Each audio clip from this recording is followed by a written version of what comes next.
तो what is my suggestion is that आपको एक बात लर्न करनी होगी कि पिछला टॉपिक जो आपका पिछले टॉपिक का अगर कुछ बैकलॉग है, क्योंकि किसी भी टॉपिक पर किस लेवल तक आप सवाल कर सकते हैं इसका कोई लिमिट नहीं होता।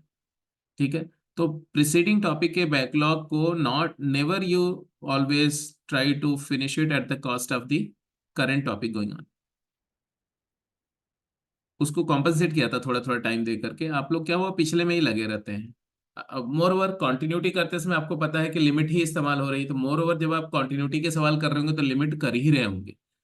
तो लिमिट में जो typical limit by factorisation, limit by rationalisation, limit by binomial approximation, limit by series expansion, limit by L'Hopital rule, ये जो पांच छह तरीके हैं लिमिट को इवेलुएट करने के, वो तरीकों पे सवाल करते रहना और उस पर अपने आप को जो है वो एक एक्सपर्ट लेवल तक ले जाना, वो एक आपका नो डाउट आपका जो है एक टारगेट है। लेकिन वो टारगेट के चक्कर में ऐसा नहीं करना है कि आप जो है वो कंटिन्यूटी खत्म हो जाए, कंटिन्यूटी पे सवाल स्टार्ट ना करो। ये मेरा अपना मतलब सजेशन है, आपको इसको फॉलो कर कर लेंगे तो आपके लिए बेटर है। ठीक है। तो आप करते रहिए, लिमिट के सवाल करते रहिए, लेकिन कंटिन्यूटी का बैकलॉग मत आने दीजिए प्लीज। एनीवे बाकी लोग का, प्रथम आपका, प्रथम वेनिका तुम लोग का क्या है, स्टार्ट कर दिया है या अभी बैकलॉग ही है? यस। यस सर, डीपी जो आपने दी थी उसमें से लिमिट की 1 और 2 कर ली और क्वांटिटी की 6 नंबर है वो कर ली। चलो ठीक है, एनीवे गुड। तो कल का, वैसे भी कल का दिन हॉलीडे डिक्लेयर किया जा रहा है, आपको पता ही होगा या मैसेज आ गया होगा या नहीं तो आ जाएगा कि कल शिवरात्रि है, कल कोई क्लास नहीं है, सिर्फ एक क्लास यही वाली होगी इवनिंग में। और परसों से क्लास फिर से कंटिन्यूस होगी। तो लेट मी स्टार्ट कंटिन्यूटी पर कुछ और बातें डिस्कस करना शुरू करते गुड हैं।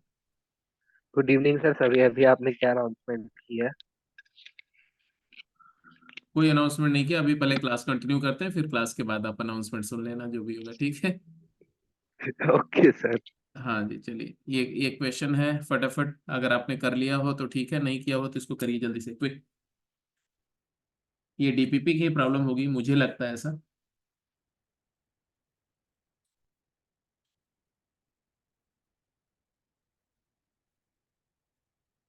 बोला क्या, determine the value of a if possible so that the function is continuous at x equal to 0।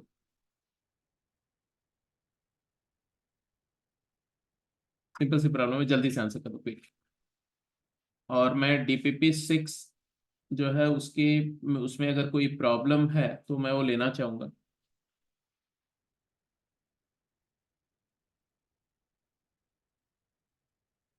Although DPP 6 की बहुत सारी प्रॉब्लम ऑलरेडी क्लास में डिस्कस हो चुकी है, but still if there is some problem, DPP 6 का ये भी प्रॉब्लम है।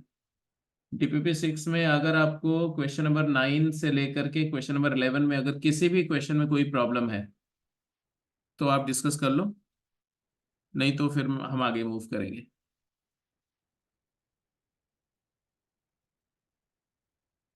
एक क्वेश्चन और भी मैं ये लिख दे रहा हूँ, ऑल्दो मैं आपके पास डीपीपी है तो आप वहां से रेफर कर सकते हैं, मैं क्वेश्चन नंबर मेंशन कर दूं। Yes sir. यस सर, है डीपीपी, वहां से रेफर कर। हाँ तो मैं बोल रहा हूँ डीपीपी 6 की question number, question number 9A, 9B, मतलब 9 के सारे parts. Question number 9, question number 9 has A, B, C, D and E parts. These all parts are good. So I would like that वो सारे parts अभी आप करो इस क्वेश्चन को करने के बाद। ये क्वेश्चन नंबर 11 है, बेसिकली डीपीपी के अंदर में भी है, तो पहले इसका आंसर कर दो, फिर डीपीपी 6 का 9th क्वेश्चन पर हम लोग डिस्कस करेंगे फटाफट जल्दी से।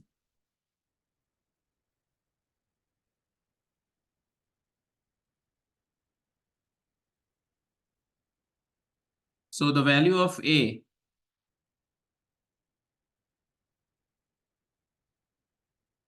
shall be equal to the left limit as well as right limit. What is LHL?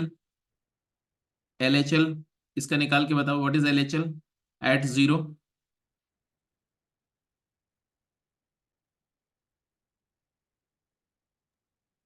So 1 minus cos 4x का इक्विवेलेंट इन्फिनिटेसिमल क्या होगा? 4 स्क्वायर एक्स स्क्वायर बाय 2, तो 8 एक्स स्क्वायर हो जाएगा। हाँ, तो आपको पता है कि चाहे आपको याद हो या ऐसे डायरेक्ट बोलो कि इसको जब आप हाफ एंगल में कन्वर्ट करोगे तो ये 2 sin² 2x हो जाएगा ना, एंड डिवाइडेड बाय x²। तो अब आपको क्लियर यहां से दिख रहा है कि अगर मैं 4 से ए पार्ट मल्टीप्लाई कर दूं, है ना, हाँ बिल्कुल सही, 4 से मल्टीप्लाई 4 से डिवाइड कर दूं, तो this thing is standard form sin 2x/2x whole square, this goes 1 and this limit comes out to be 8। Aggregate? Agreed? Yes sir yes sir. तो left limit is 8, and therefore for continuity the right the value of a shall be equal to 8 provided the right limit is also 8. So RHL we need to check. Yes sir it is 8 RHL is a kind of rationalization, isn't it? So if you rationalize this expression you'll get RHL क्या आएगा? RHL आएगा limit, चलो rationalise ही कर लेते हैं सीधे, x tending to 0 की बात हो रही है, तो क्या आ जाएगा तुम्हारा √(x) into √16 plus √(x) plus 4 over √(x), and it is clearly 8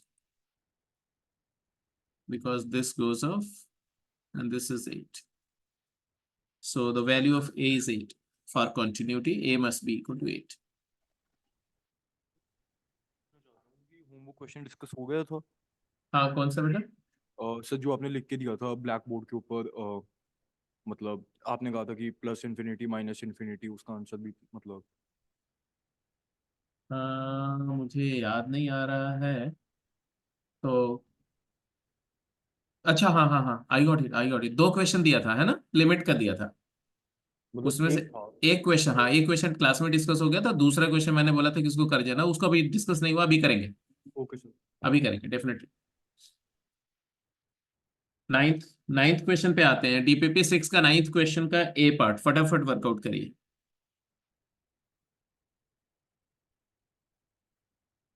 मैं आपके लिए क्वेश्चन यहाँ लिख भी सर दूंगा। 9th हुआ पड़ा मैंने, हाँ ये पार्ट डिस्कस हुआ पड़ा मैंने। हाँ, नाइन्थ का ए पार्ट डिस्कस हो गया था, नाइन्थ क्वेश्चन का, क्वेश्चन नंबर 9 का B part. I am just putting the question here, a function fx is defined as, वहां से आप रेफर भी कर सकते हो, a times tan inverse of mod of 1 over x minus 4, and another is pi by 2 its value at x equal to 4. This is defined when x is between 0 and 4, and it is b tan inverse mod of 2 over x minus 4 when x varies 4 to 6 open, and sine inverse of 7 minus x plus a pi by 4 when x varies 6 to 8, and it is 1 minus sine cube x over 3 cos square x when x is less than, no, 1 second, वो तो it C is, part आ गया। हाँ, it is over here only. अब आपको इस पे बात करनी है, इस फंक्शन की कॉन्टिन्यूटी की बात कर रहे हैं, क्या फाइंड करना है, बोल रहे हैं determine the value of a and b if the function, so that the function is continuous in their indicated domain. Hopefully the indicated domain is clear. What is indicated domain? 0 close to 8 close.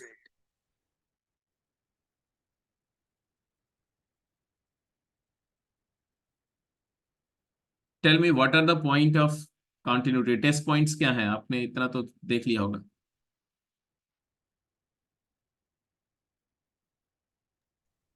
4 and 6.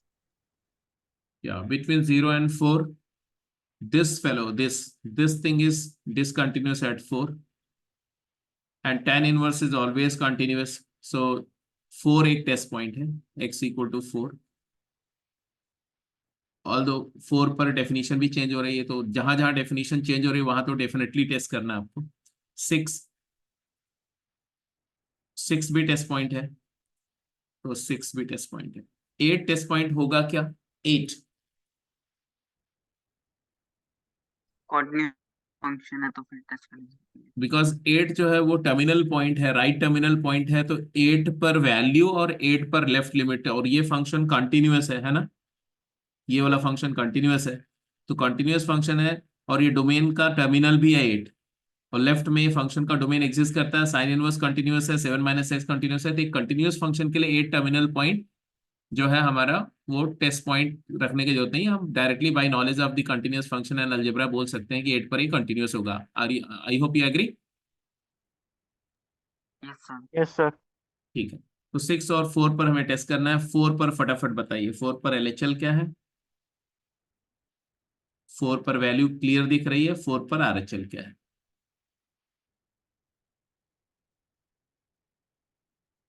ये function की बात करो, 4 पर left limit इधर से define होगी, यहां पर इस फंक्शन से, और ये फंक्शन 4 पर कंटिन्यूअस है क्या?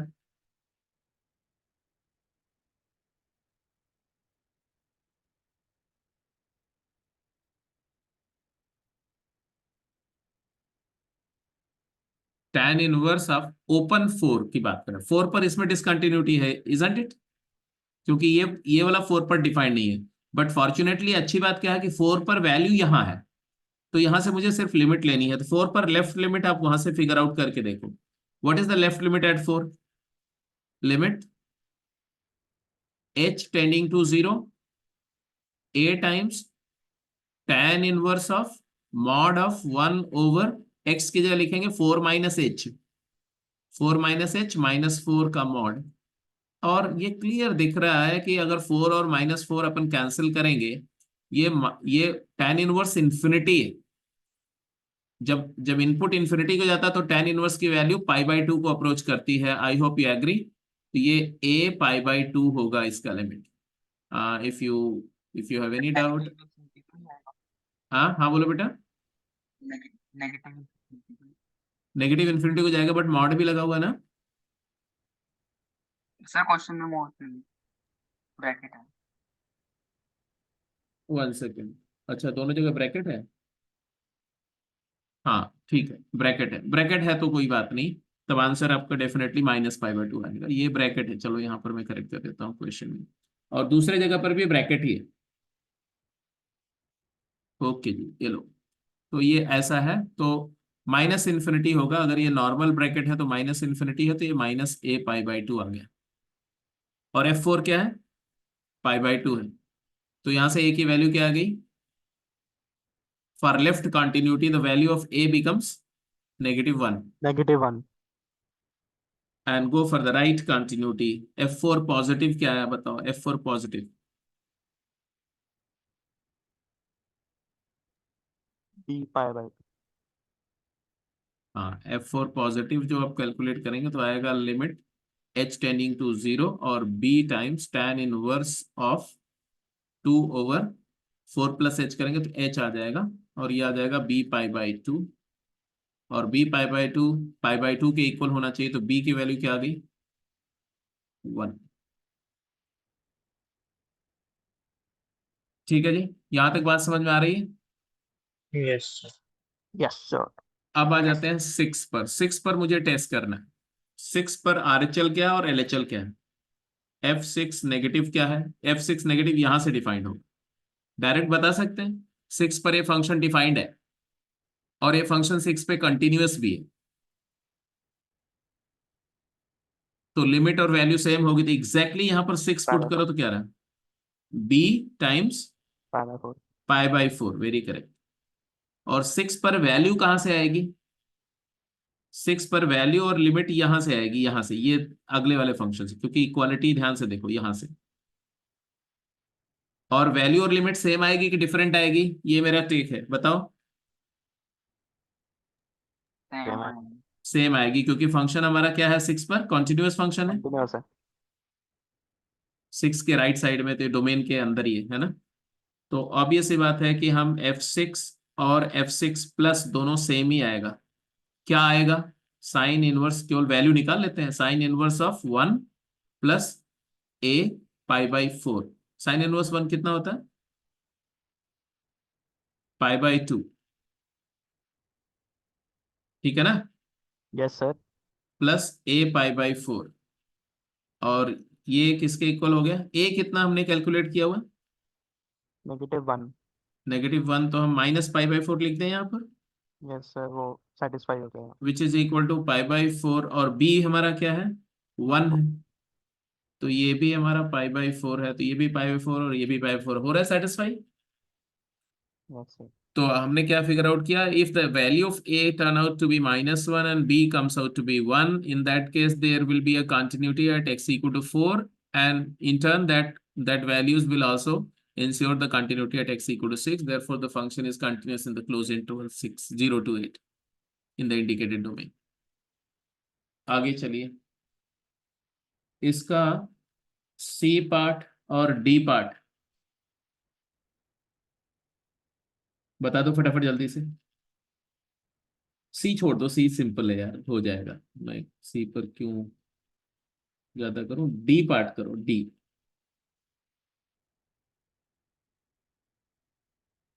डी और ई पार्ट करो।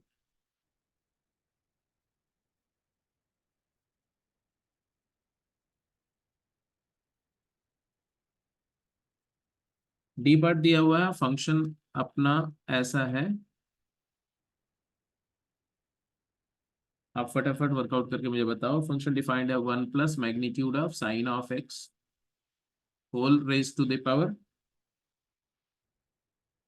a by mod sin x,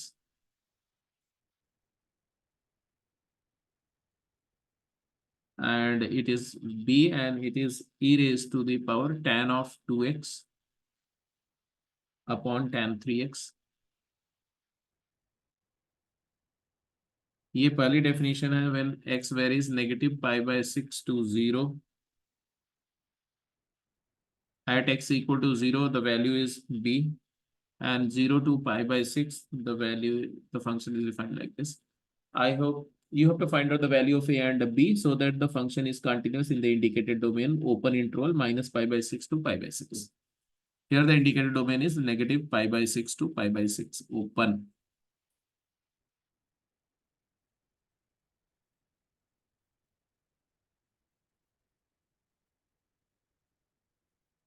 What will be the test point? Clearly the test point is to be ये फंक्शन, 0। हाँ, इस पूरे इंटरवल में सिर्फ 0 एक ऐसा पॉइंट है जहां पर ये फंक्शन जो है वो ट्रबल में है, otherwise everywhere it is continuous. तो 0 पर हमें लेफ्ट लिमिट निकालनी पड़ेगी, और 0 पर डेफिनेशन चेंज हो रही है, तो 0 टेस्ट पॉइंट है, x इक्वल टू 0। 0 के अलावा और कोई और टेस्ट पॉइंट हो सकता है क्या, tan 3x या tan 2x कब अनडिफाइंड है, जब x की वैल्यू π/4 हो जाए, π/4, does π/4 lies in this interval, no. tan 3x जब x की वैल्यू π/6 हो जाए, π/6 टर्मिनल पॉइंट है, तो π/6 पर ओपन इंटरवल है और ओपन में टेस्ट करना है, तो मुझे π/6 के लेफ्ट में फंक्शन में कोई ट्रबल नहीं दिख रहा है, तो कोई इश्यू नहीं, terminal point is only test point is 0। I hope you agree. Yes sir. Yes sir. चलिए, तो 0 पर फटाफट टेस्ट करके बताइए, what is left limit at 0। e to power n। raised to the power a। Yes, e raise to the power a। आपको ये याद होगा कि 1 plus x to the power, या 1 plus x to the power 1/x की limit x tending to 0 क्या होती है, e। ये स्टैंडर्ड फॉर्म में कराया गया होगा, क्या होती है, e। e होती है। सबको ये चीज क्लियर है। दूसरी एक इंपॉर्टेंट बात, अगर आपके पास में ये limit x tending to 0 f of x to the power g of x हो, ठीक है जी, और ये इसकी लिमिट निकालनी हो, तो हम इसको क्या लिख सकते हैं? इसको लिख सकते हैं power ln fx e raise to the power limit x tending to zero, क्या? gfx into ln ln of this लिखेंगे और तो gx ln fx हो जाएगा, और gx ln fx अगर हो गया तो इसको फर्दर जो सिंप्लीफाई करते हैं वो कुछ ऐसा होता है, e raise to the power numerator exponent में limit x approaches to zero है, ये है मान लो हमारा 1 to the power infinity form में मान के चल रहा हूं अभी। तो इसका मतलब है कि एफ एक्स वन को अप्रोच कर रहा था, जी एक्स इन्फिनिटी को अप्रोच कर रहा था, तो अब ये चीज तो इन्फिनिटी को अप्रोच कर रही है, और ये लॉग एफ एक्स वन को अप्रोच कर रहा है तो ये जीरो को अप्रोच कर रहा है, तो ये जीरो इंटू इन्फिनिटी इंडिटर्मिनेट है। इसको हम लिख सकते हैं क्या? जी एक्स को जी एक्स ही रहने दो, इसको लिख दो लॉग ऑफ 1 + f(x - 1), ध्यान से सुनना, अपॉन f(x - 1) इंटू f(x - 1)। कुछ समझ में आ रहा है क्या हो रहा है? Yes sir. ये जो चीज हमने क्या किया 1 यहाँ प्लस पर, एक्स बाय ये एक्स ये क्यों किया हमने? Why I did this? Standard form में करें। स्टैंडर्ड फॉर्म बनाने के लिए। कौन सा standard form? Ln of 1 plus x by x. Limit x approaches to zero, ln of 1 + x/x is 1। तो ये f(x - 1) जीरो को अप्रोच कर रहा है, तो ये 1 + x 1 + t/t, लॉन 1 + t/t बनाया, सो दैट वो 1 हो जाए। तो अब ये हमारा फाइनली आ गया e raise to the power limit x going to zero gx product f(x - 1)। इसको आप शॉर्टकट याद रखो अब, कि जब भी आपको lawn f/f/g, f power g अगर दिख रहा है और ये 1 to the power infinity form अगर हो, तो इमीडिएटली इसको क्या लिख दो? एक्सपोनेंशियल फॉर्म में उसको कन्वर्ट कर दो, e to the power limit x going zero gx product f(x - 1)। तो इससे आपको बहुत सारे केसेस का आंसर स्ट्रेट अवे आ जाए। जैसे इसमें क्या हो जाएगा, इसी केस में देखो 1 पावर इन्फिनिटी का ही फॉर्म है, तो हम स्ट्रेट अवे लिमिट को क्या लिख सकते हैं बोलो? e raise to the power limit x going to zero power times base -1। क्या आ जाएगा? पावर टाइम बेस -1 क्या आ जाएगा? तो a over mod sine x product into mod sin x. Into mod sine x। तो ऑब्वियस सी बात है, ये e to the power a आ गया स्ट्रेट अवे। तो अगर आपको ये वाला फॉर्मेट याद है, दिमाग के अंदर में है ये चीज, तो आप इसका आंसर वर्बली दे सकते हो। लेफ्ट हैंड लिमिट आ गई ये, और राइट हैंड लिमिट क्या है? राइट हैंड लिमिट यहां से आएगी, क्या आएगी बोलो? e⁻²/3 yes. तो ये तो right hand limit f0 positive तो डायरेक्टली दिख रहा है, e raise to the power limit of x going to zero tan of 2x by 2x into 2x by 3x into 3x by tan 3x। अगर मैं पूरा workout दिखाऊं तो, otherwise मैं सीधे बोलूंगा tan 2x equal to 2x, tan 3x equal to 3x, so it is actually 2x/3x, virtually it is 2/3। तो directly भी बोल सकते हैं e रेज टू पावर 2/3। ये e रेज टू पावर 2/3 हो गया। अब फॉर कॉन्टिन्यूटी क्या आया बता दो? फॉर कॉन्टिन्यूटी आपका कंक्लूजन क्या है? कॉन्टिन्यूटी होने के लिए LHL RHL वैल्यू मैच करनी चाहिए। LHL हमने क्या कैलकुलेट किया था? E raised to the power a is equals to e raised to the power 2 by 3, hence a is equal to 2 by 3. e raise to power a must be equal to b is equal to e raise to power 2/3।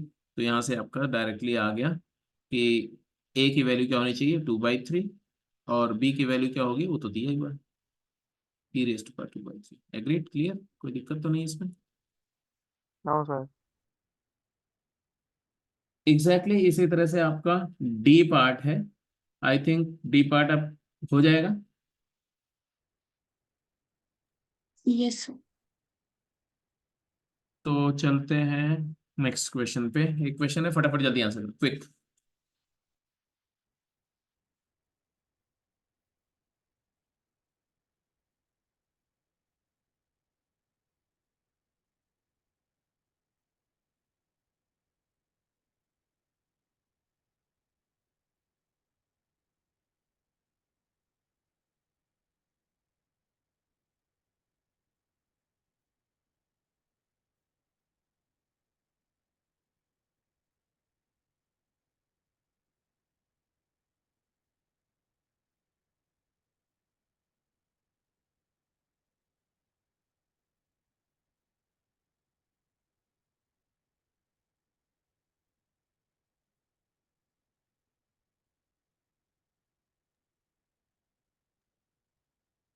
बोला गया state the number of point of discontinuities and discuss the nature for the function f x is equal to 1 over ln of mod x.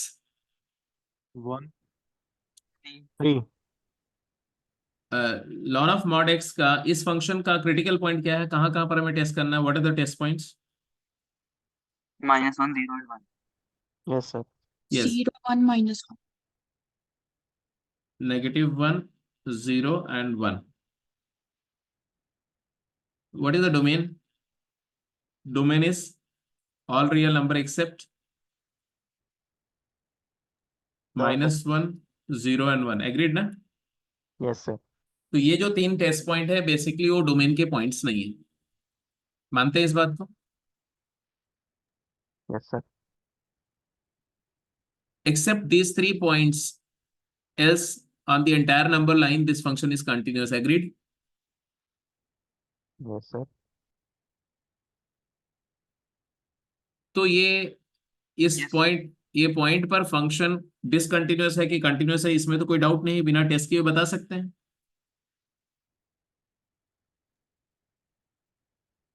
Is the value defined at -1? No. Is the value defined at 0? No. Is the value defined at 1? No. No sir अगर ये तीनों point पर function की value exist नहीं करती है तो even if the limit exist function will be discontinuous, ये मानते हो क्योंकि वैल्यू है नहीं। तो f x is discontinuous at x is equal to -1 0 and 1, इसमें कोई डाउट नहीं, ये बात तो हो गया।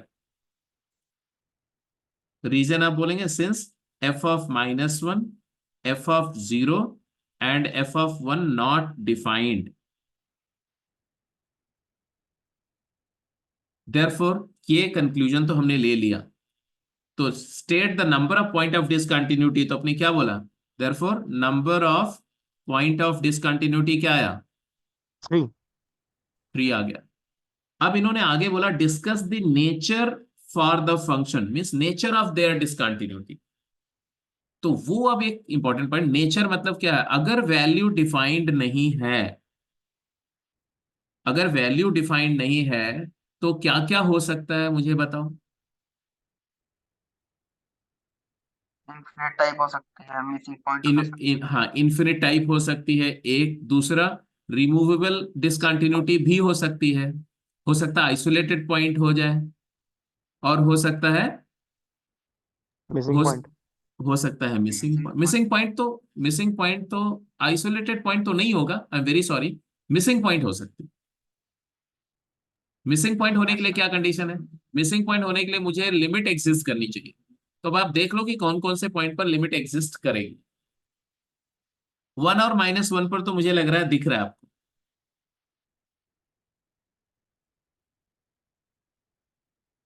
मुझे बता दो, जल्दी बताओ।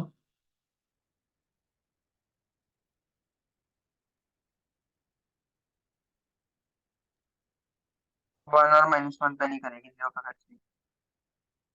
1 और -1 पर कैसी कैसी डिसकंटिन्यूटी है? infinite type. Infinite infinite type, obvious सी बात है। क्योंकि ये इवन फंक्शन है।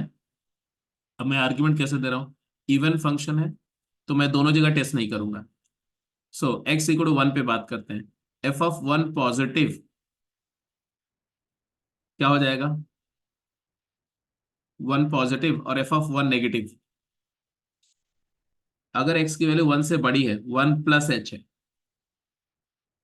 तो ये क्वांटिटी log 1 0 होगा, और 1 से बड़ी वैल्यू अगर है तो उसका लॉन लॉन क्या होगा? 0 पॉजिटिव होगा, 0 0 नेगेटिव? प्लस 0 प्लस होगा। 1/0 प्लस क्या होता है? Plus infinity. Agreed? Sir yes 1 negative पर क्या होगा?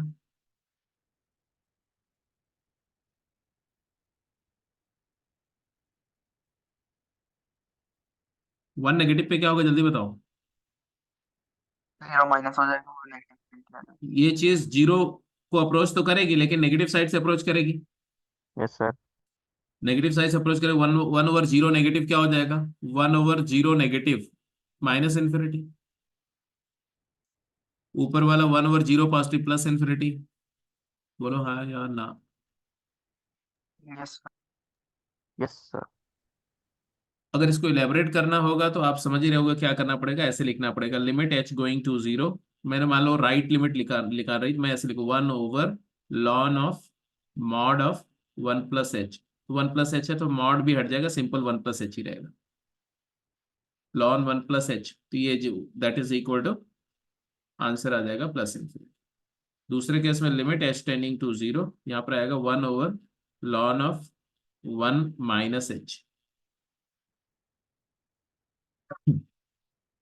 तो ये आ जाएगा तुम्हारा क्या, आप इसको करना चाहो इसको ऐसे भी लिख सकते हो, यहाँ पर बाई h इंटू एच लिख सकते हो, यहाँ पर बाई -h इंटू -h लिख सकते हो।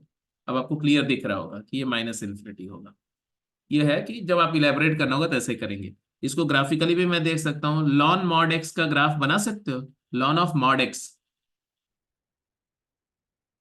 Yes lawn of mod x का ग्राफ कैसा होगा, तो लॉग एक्स का ग्राफ आप जानते हो, लॉग एक्स का ग्राफ सभी लोग जानते हो, ऐसे ऐसा है ऐसा। मॉड एक्स करेंगे तो इसी का मिरर इमेज हो जाएगा इस साइड में, ऐसा ऐसा। और जब इसी का रेसिप्रोकल करेंगे तो देखो यहाँ पर ये जीरो को पॉजिटिव साइड से जीरो जा रहा है, तो रेसिप्रोकल प्लस इन्फिनिटी ऐसे होगा ऐसा।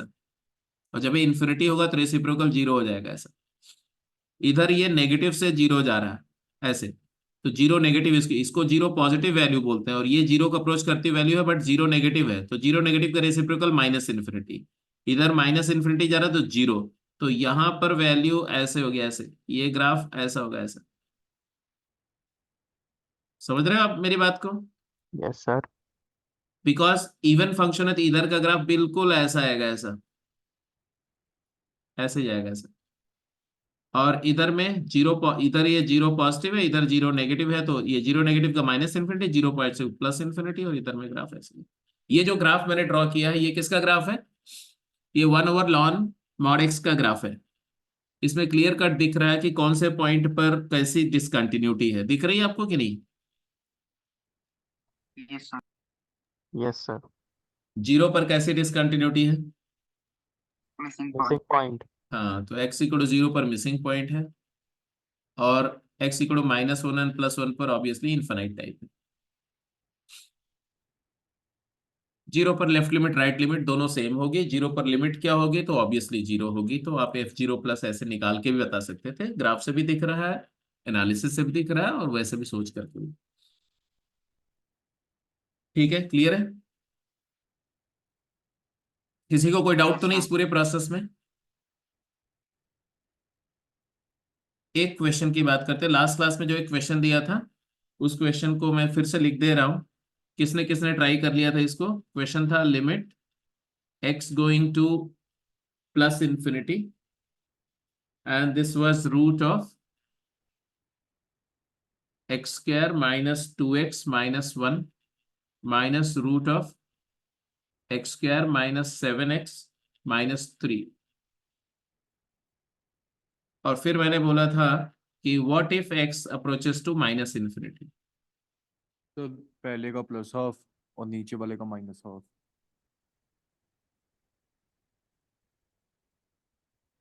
इन्होंने बता दिया भाई, बाकी जनता किसने किसने कर लिया था और कैसे किया था, मेरा कंसर्न ये है कि कैसे अप्रोच किया था। तो बताऊं। बाकियों से पूछ लेने तो, तुम तो कर ही चुके हो, तुम्हारा आंसर भी निकल गया। सर मैंने x को 1/t सब्स्टिट्यूट कर दिया था, ताकि ओके, मैं, ठीक है, रीजन। रीजन ये था कि ताकि उसका बाद में रैशनलाइजेशन थोड़ा इजी हो जाए। ओके। तो उसका बाद में रैशनलाइजेशन करा तो x, क्योंकि इन्फिनिटी अप्रोच कर रहा है, पॉजिटिव इन्फिनिटी, तो t 0+ अप्रोच कर रहा था। फिर ओके, उसको, जब उसको रैशनलाइज करा तो जो फाइनल एक्सप्रेशन आया उसके अंदर उसको सॉल्व कर दिया तो आंसर मेरा 5/2 आया। 5/2 है। Yes sir. तुम्हारा आंसर क्या आया था प्रांशु। तो मेरा तो प्लस हाफ और अगले का माइनस हाफ था। अच्छा, प्लस हाफ माइनस हाफ है। एक बार अपने कैलकुलेशन को दोबारा चेक करो। सर मैं हाँ, ओके सर। एक बार कर लो, देखो कहीं पर कुछ अगर मिसिंग मिसिंग इश्यू तो नहीं है। एनीवे तुमने ऐसे एक्स को 1/t करके किया शिवम, और प्रथम वेनिका तुम लोगों ने कुछ किया इस पे कि नहीं? सर एक्स को कॉमन लेके फिर एक्सपेंशन लगा। एक्स स्क्वायर को कॉमन लेके किया, ठीक है। कई सारे तरीके देखो, एक तो क्लियर दिख रहा है कि अपन अगर इसका रैशनलाइजेशन कर ले तो हो जाएगा। तो मैं सारे तरीके से दिखा रहा हूं कि कैसे कैसे सोच सकते हैं। एक तो है कि अगर एक्स स्क्वायर यहां से कॉमन लें, तो एक तरीका ये है, मैं अभी एक्स अप्रोचेज इन्फिनिटी पे बात कर रहा हूँ, limit x going to infinity है, और हमने एक्स स्क्वायर बाहर निकाला, तो रूट एक्स स्क्वायर क्या होता है? यस सर, सर कैलकुलेशन गलत था। सर मेरा 5/2 आ रहा है। सर हाँ प्लस माइनस 5/2 है।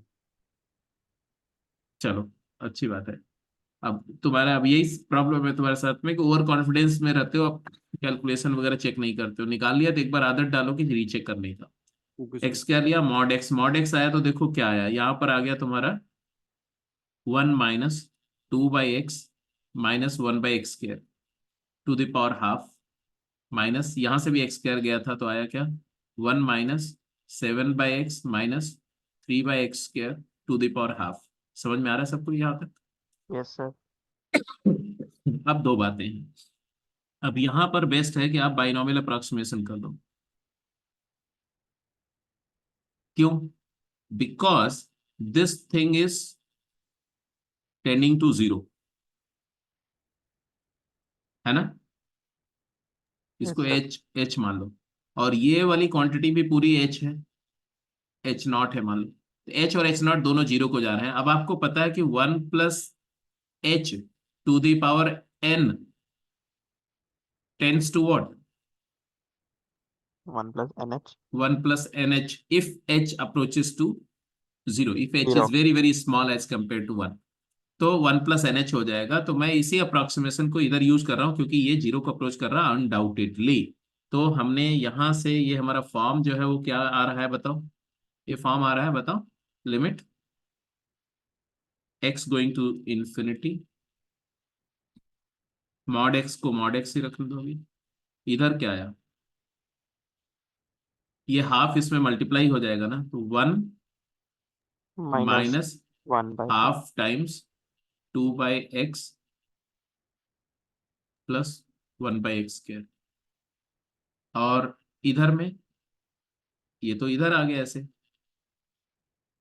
और माइनस ये वाला क्या आया, इसमें भी वही लिख दो, 1 - half times 7/x + 3/x square.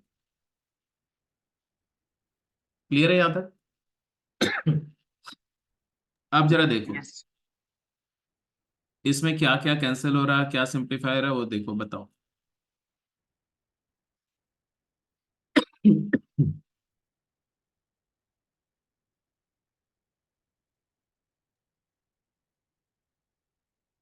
1 और -1 तो कैंसिल हो रहे हैं। Yes sir.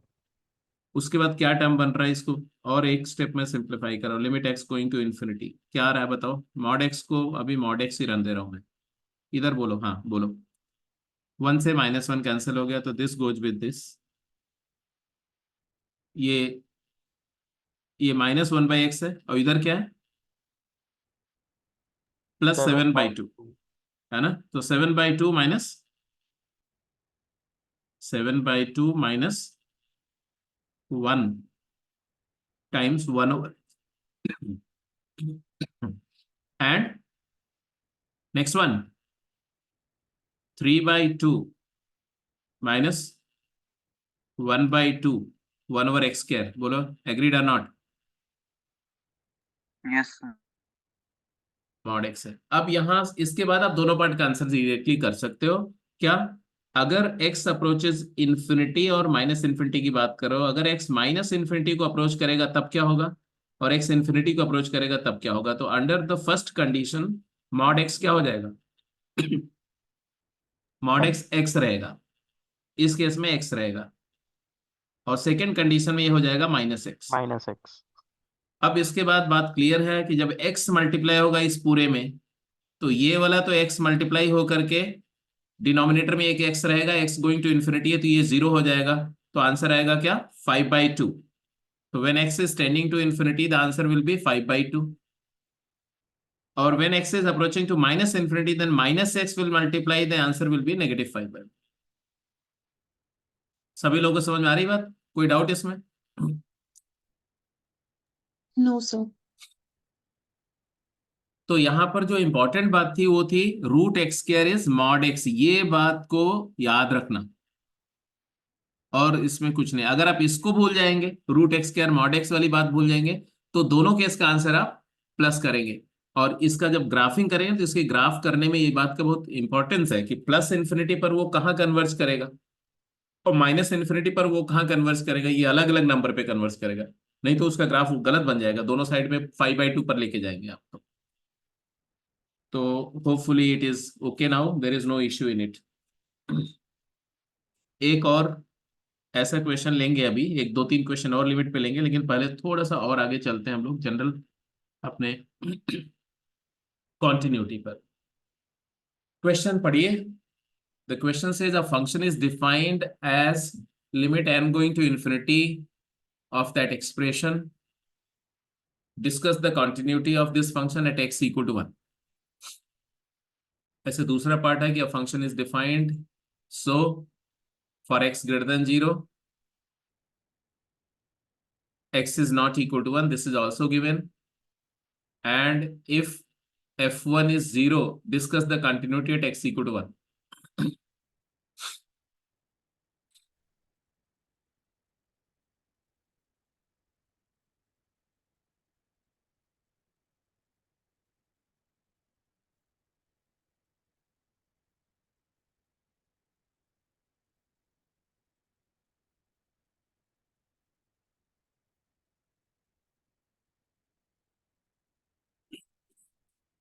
पिछले क्वेश्चन को आप रैशनलाइजेशन करके भी कर सकते थे। यस यस सर, पर वो लेंदी पड़ रहा है। हाँ, लेंथी हो रहा था। तो रैशनलाइज हो रहा था। मतलब ऐसे बेटर है जो आपने करवाया। हाँ, क्योंकि अगर रैशनलाइज करेंगे तो ऐसे करेंगे, एलेक्स x tending to infinity, rationalise करेंगे तो ऊपर में तो क्लियर कट आ जाएगा, एक्स स्क्वायर कैंसिल हो जाएगा और आ जाएगा 7x - 2x 5x, एंड उधर में आएगा 5x+2। +2 5x + 2 आएगा। डिनोमिनेटर में जो आएगा वो वही रहेगा, रूट ऑफ एक्स स्क्वायर। मतलब ऐसा कुछ नहीं कि वो बहुत लेंथी हो जाएगा, ऐसा नहीं है, मेरा अपना मानना है। आप लेंथी करना चाहोगे तो लेंथी तो हो ही जाएगा, बट लेंथी नहीं करना चाहोगे तो नहीं भी होगा। अब इसके बाद क्या करेंगे, इसके बाद आप क्या करना कि यहीं से एक्स स्क्वायर बाहर निकाल लेना, या ऐसा बोलो कि ऊपर नीचे किससे डिवाइड करेंगे, एक्स से डिवाइड करेंगे। थोड़ा सा आप समझना, मैं कुछ डिस्कस कर रहा हूँ, उस बात को समझो आप। ऊपर नीचे एक्स से डिवाइड करेंगे, क्योंकि जब भी इस तरह का सिचुएशन हो और इन्फिनिटी पर अप्रोच कर रहा हो तो 1/x का फंक्शन बनाने के लिए जो हाईएस्ट पावर ऑफ x है उससे डिवाइड करते हैं। तो ये कुछ ऐसा बनेगा, limit x going to infinity या माइनस इन्फिनिटी वॉट एवर, यहाँ आ जाएगा 5 + 2/x। डिनोमिनेटर में जो आएगा, आपने 1/x डिवाइड किया, तो देखो ये डिस्कशन थोड़ा कॉन्सेप्चुअल है, यहाँ पर रुक जाओ। मैंने x से डिवाइड कर दिया यहाँ पर, और यहाँ पर भी x से डिवाइड कर दिया।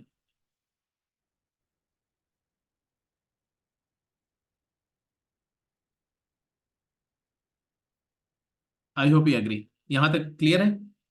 अब यस सर। इस पॉइंट पर जो गलतियां होती हैं मैं उसकी बात करने जा रहा हूं। अगर x को आप इसको अंदर ले जाना चाहते हो, रूट के अंदर, तो x को आप रूट के फॉर्म में क्या लिखोगे, तो you will write x is equal to root of x square, लिख सकते हो। ऐसा कब लिख सकते हो, if x is positive, positive. And अगर x नेगेटिव है तो x को रूट एक्स स्क्वायर नहीं लिख सकते हो, minus of root of x square लिखना पड़ेगा। कब, जब x नेगेटिव है। बस इतना ही ध्यान देना है आपको। तो दो के इस स्टेप के बाद वाला जो स्टेप होगा ना, वो ऐसा होगा। इसके बाद दो, अगर x टेंडिंग टू इंफिनिटी है, x अप्रोचेज इंफिनिटी वाली बात होगी, तब तो मैं इसको सीधे लिख दूंगा ऐसा 5+2/x ऐसे रहने दो। डिनोमिनेटर में मैं इसको √x² लिख करके और अंदर ले जाऊंगा तो आएगा ऐसा, √1 - 2/x + 1/x²। एंड प्लस इधर में क्या आ जाएगा, तो 1 - 7/x - 3/x²। और आपका आंसर क्लियर दिख रहा है, दिख रहा है क्लियर ना आंसर? आंसर हो जाएगा 5/2। लेकिन अगर x -∞ है, टेंडिंग टू नेगेटिव इन्फिनिटी है, तो इस x के जगह पर अपन √x² के बजाय क्या लिखेंगे, -√x²।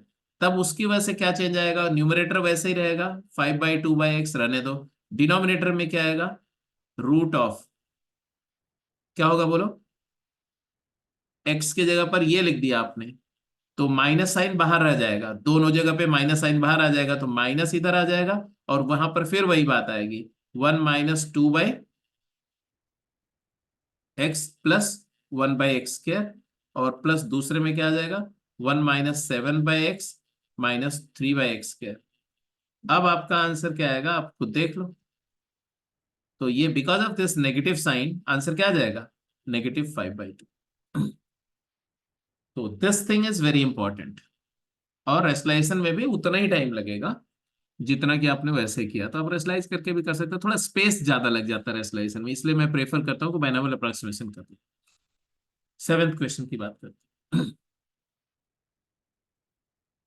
डन। क्या किया बताओ। फर्स्ट वाले में 3 केस देखिए, अगर एक्सटेंशन 0 होगा तो x पावर जो इनफिनिटी है वो 0 को क्लोज करेगा। होगा सेकंड एक्सटेंशन होगा तो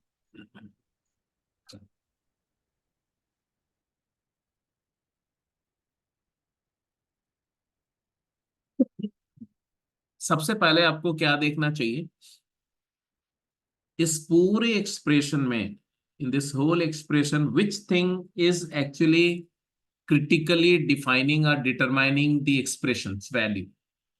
n इंफिनिटी को जा रहा है, n को इंफिनिटी करने पर क्या क्या चीज है जो इनवेरिएंट है, ये इसके ऊपर, इसकी सेहत पे कोई फर्क नहीं पड़ रहा है, इसकी सेहत पे कोई फर्क नहीं पड़ रहा है। और क्या क्या चीज है जो क्रिटिकल है, ये क्रिटिकल है, और ये क्रिटिकल है, और ये क्रिटिकल। अब इस तीनों में क्या डिसाइसिव एक्सप्रेशन है, x⁻²n एक्सप्रेशन है जो मेरे लिए इंपॉर्टेंट है, subjected to when n is tending to infinity, power infinity को जा रही है तो, और एक्सपोनेंशियल एक्सप्रेशन है, तो क्या कंडीशंस हैं जो इंपॉर्टेंट है। अगर मैं बोलूं कि a⁻x exponential expression when x is going to infinity है, तो a की कौन सी वैल्यू है जिसके अक्रॉस एक्सप्रेशन का नेचर चेंज होता है। 1। तो आप बोलोगे कि ये सब कुछ डिपेंड करेगा कि अगर a की वैल्यू 1 से छोटी है, अगर a की वैल्यू 1 है, और अगर a की वैल्यू 1 से बड़ी है, तो 1 से छोटे में अलग है, क्योंकि 1 से छोटा होने पर ये वैल्यू क्या है, डिक्रीजिंग, एक्सपोनेंशियल फंक्शन डिक्रीजिंग होता है, इसलिए इंफिनिटी को जाएगा तो वैल्यू 0 हो जाएगी। मानते हो इस बात को, अगर a 1 से छोटा है, 1 से छोटा मतलब है कि पॉजिटिव है, 0 से 1 की बात कर रहा हूं मैं, तो ये 0 हो जाएगा, एग्रीड है। अगर a =1 है तो इसकी सेहत पे कोई फर्क नहीं पड़ेगा, 1 ही रहेगा। अगर a > 1 है तो 1 से बड़ी नंबर का पावर इन्फिनिट रेज करोगे तो इन्फिनाइट हो जाएगा। तो जब भी एक्सपोनेंशियल एक्सप्रेशन हो और उसका एक्सपोनेंट इंफिनिटी को अप्रोच कर रहा है, तो डिसीजन किसके बेसिस पे होता है, बेस। और बेस 1 है या 1 से बड़ा है या 1 से छोटा है, बिकॉज इस पूरे एक्सप्रेशन में बेस है क्या, बेस यहां पर x² है। तो मेरे लिए इंपॉर्टेंट है कि x² की वैल्यू क्या है, x² <1 है, या x² > 1 है, या x² 1 है। कीपिंग दैट इन माइंड, मेरे पास कौन कौन से पॉइंट है जो क्रिटिकल है अगर इस एक्सप्रेशन को डिफाइन करना हो तो। x² = 1 मतलब x क्या होता है, ±1। बिकॉज इन्होंने x = 1 पर कंटिन्यूटी पूछी है, तो मेरे को सिर्फ 1 के अक्रॉस ही देखना है, बट ओवरऑल मैं पूरा ही डिस्कस कर देता हूं कि ये function, how does the function f x looks like Does this function fx will have similar definition throughout its domain, or this function will be different expression in one part of the domain and different in other? मतलब ये uniformly defined होगा कि non uniformly defined होगा? तो इतना तो आपको समझ में आया होगा कि ये यूनिफॉर्मली डिफाइंड फंक्शन नहीं होगा। मानते हो कि नहीं मानते हो? Yes sir. तो ये नॉन यूनिफॉर्मली डिफाइंड होगा। तो किस इंटरवल, कौन कौन से इंटरवल में इसकी डेफिनेशन हमें फाइंड करनी पड़ेगी? 0 to 1, 1 and greater than 1. Very correct. तो हम ये एक बात यहाँ पर लिख देते हैं कि this will be 0 if x lies -1 to 1। Agreed? ये वाली limit. Yes sir. And this limit will be infinity if x belongs to negative infinity to -1 union 1 to infinity। agreed?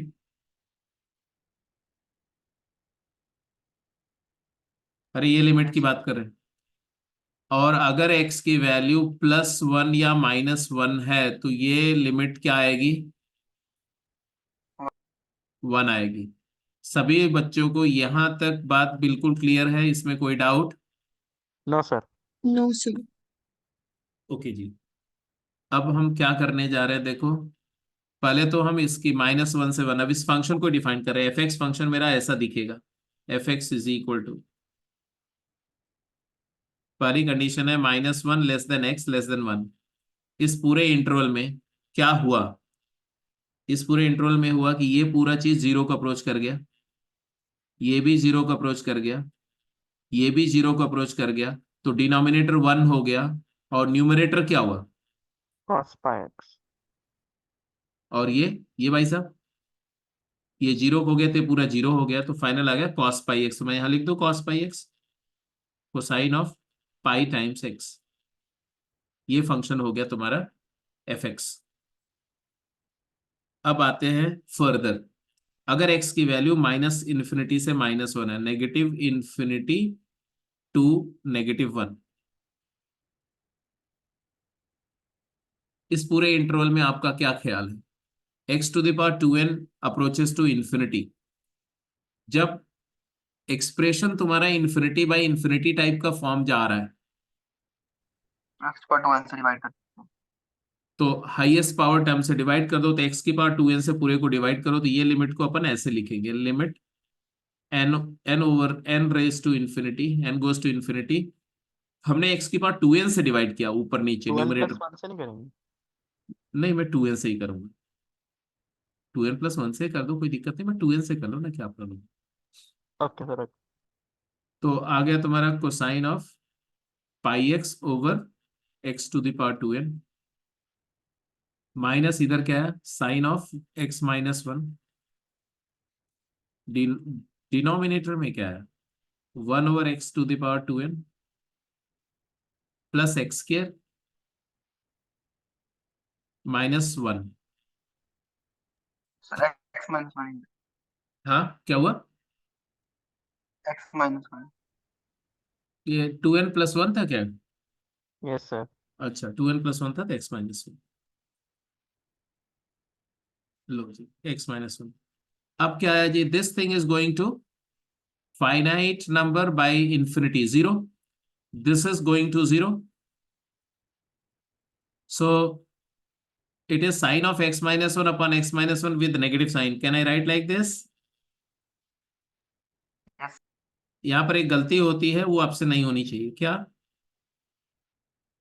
Limit करते करते, हाँ लिमिट करते करते क्या होता है, sin x अपॉन x 1 होता है, ऐसा कुछ दिमाग में सेट हो जाता है। sin x अपॉन x 1 नहीं होता है। sin x अपॉन x 1 को अप्रोच करता है या 1 होता है कब? जब x tends to 0। हाँ, जब x अप्रोचेस टू 0 हो, तब जाकर के sin x अपॉन x 1 होता है। यहाँ पर x-1 0 नहीं है, क्योंकि x -∞ से -1 है, तो इसमें x-1 0 नहीं है। तो ये ऐसे ही एज इट इज फंक्शन ऐसे ही रखना पड़ेगा आपको। ये फंक्शन हो गया तुम्हारा, ये फंक्शन हो गया। नाउ x greater than 1 पे बात कर लो जल्दी से। x greater than 1 पे क्या आएगा, जल्दी बोलो। और x = 1 पर भी बता दो, x = -1 पर भी बता दो। x-1 और x = 1। चलो पहले x-1 पर वैल्यू क्या आएगी, जल्दी बोलो। x इक्वल टू -1 होगा तो फंक्शन की वैल्यू क्या आएगी? f ऑफ -1 क्या है?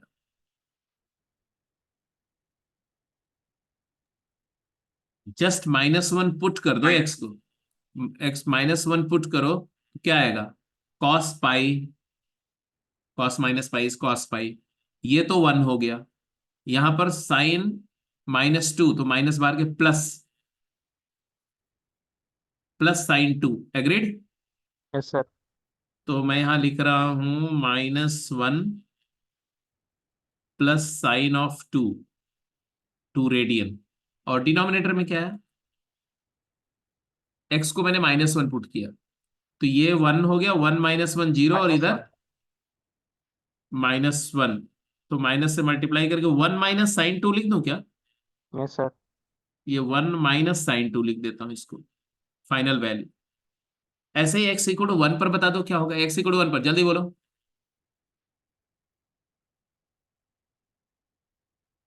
x को 1 पुट किया तो ये चीज, ये क्वांटिटी तो पूरी 0 हो जाएगी, ये वाली। इधर ये भी 0 हो गया, इधर cos पाई -1, -1 upon 1, agreed? Yes sir. Yes sir. तो -1 हो गया। x ग्रेटर देन 1 पर बताओ, x ग्रेटर देन 1, अगर x 1 से बड़ा है तो फिर से इन्फिनिटी, यहां पर देखो अब ये क्या हो गया? 0, ये हो गया 0। क्या आंसर है? Minus sine of x -1। हाँ, जो जो लेस देन -1 पे था वही ग्रेटर देन 1 पे है, तो हमने लिख दिया negative of sine of x-1 upon x-1। अच्छा जी, अब तुम्हारा फंक्शन प्रॉपर्ली डिफाइंड हुआ कि ये फंक्शन ऐसे बिहेव कर रहा है। हमें इसकी कंटिन्यूटी टेक करनी कहाँ पर? 1 और -1 पर बोलनी है, हालांकि आप -1 पर भी बता सकते हो। चलो बताओ जरा, तो एट x इक्वल टू -1 क्या बोलेंगे? ये फंक्शन कंटिन्यूअस है कि नॉट डिसकंटिन्यूअस है? डिस्कंटिन्यू। हाँ, तो -1 पर लेफ्ट लिमिट क्या आएगी? 1 -1, माइनस साइन। हाँ -1 माइनस h, ये आ गया तुम्हारा।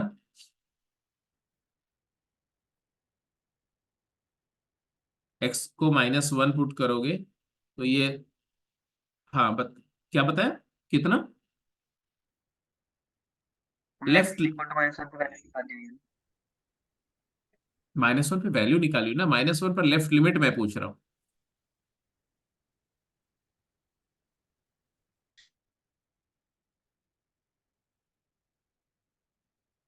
-1 पर LHL क्या होगा? LHL left limit -sin 2/2। Negative of sine 2/2। -1 पर राइट लिमिट क्या आएगी? -1।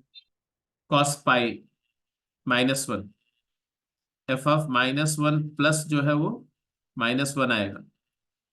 लेफ्ट लिमिट दिख रहा है, राइट लिमिट लिख रहा है, और वैल्यू भी दिख रही, तो मैच नहीं कर रही, तो -1 पे डिसकंटिन्यूअस है, डिसकंटिन्यूअस एट -1। अब x इक्वल टू 1 की बात करो, x इक्वल टू 1 पर, 1 पर देखो, यहां पर 1 पर लेफ्ट लिमिट, 1 पर वैल्यू तो दिख रही है, 1 पर लेफ्ट लिमिट और राइट लिमिट क्या आएगी? तो f ऑफ 1 नेगेटिव क्या आएगा? तो लिमिट x गोइंग टू, वैसे तो डायरेक्ट ये फंक्शन कंटिन्यूअस है, तो जो इसकी वैल्यू 1 पर आएगी वही लिमिट आएगी, तो cos पाई लिख सकते हो। दिखाने के लिए आप ऐसे लिखेंगे कि x अप्रोचेस टू 1, और यहां पर आ जाएगा cos पाई x।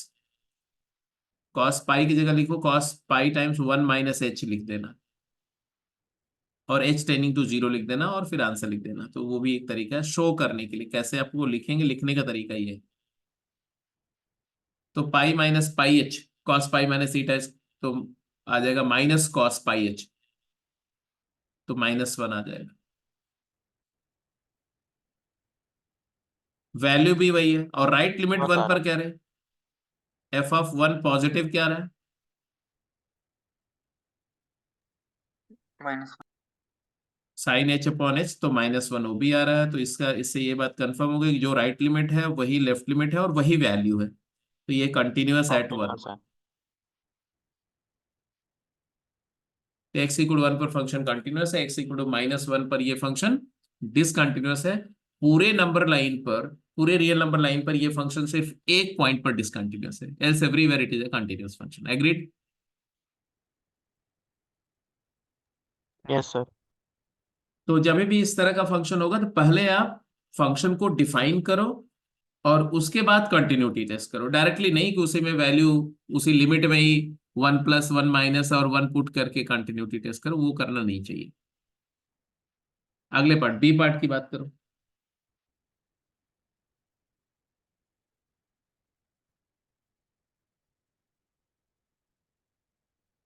अब बी पार्ट अपने आप वर्कआउट करो।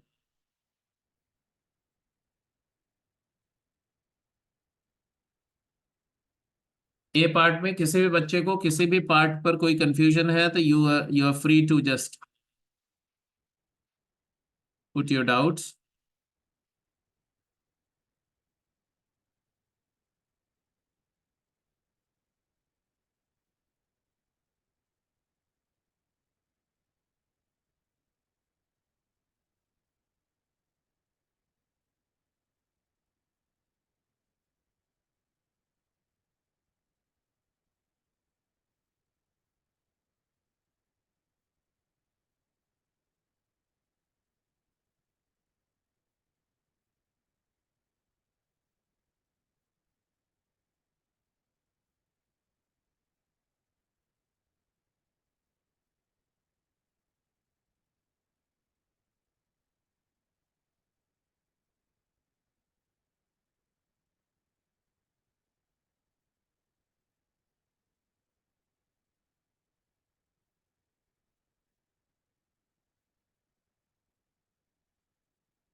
वन के वन के अबाउट अगर देखो, यहां पर इंपॉर्टेंट क्रूसियल बात क्या है?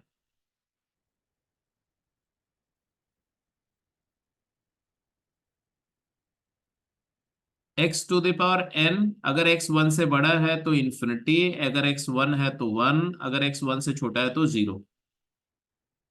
और 1 पर ही कंटिन्यूटी टेस्ट करनी है तो 1 पर लेफ्ट लिमिट अगर निकालना है आपको,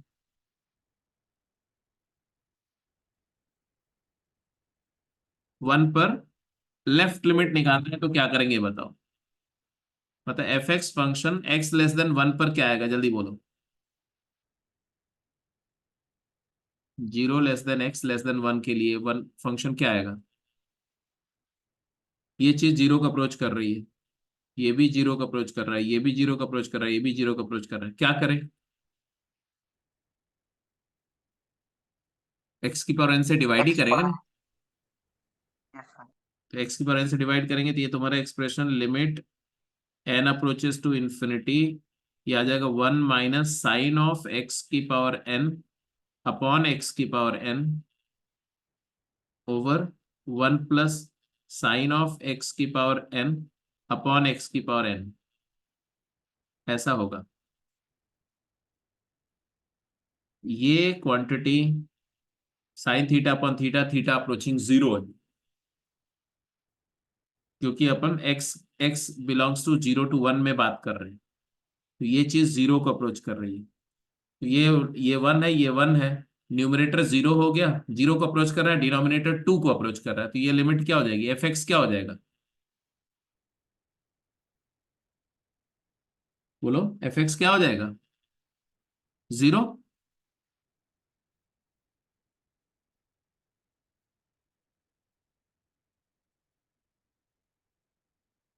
बोलो भाई। Yes sir. X yes sir. X equal to 1 पर वैल्यू ऑलरेडी 0 दी हुई है। अब बात कर लेते हैं x 1 से बड़ा है, 1 से लेके इंफिनिटी में x पर क्या होगा बताओ? 1 से इंफिनिटी में अब तो ये एक्सप्रेशन इंफिनिटी को अप्रोच कर रहा है, x⁴n अप्रोचेस टू इंफिनिटी। अब क्या करें? तो वैल्यू वन, वो साइन एक्स बाय एक्स 0 हो जाएगा। हाँ, तो अब इस केस में ये क्वांटिटी क्या हो जाएगी?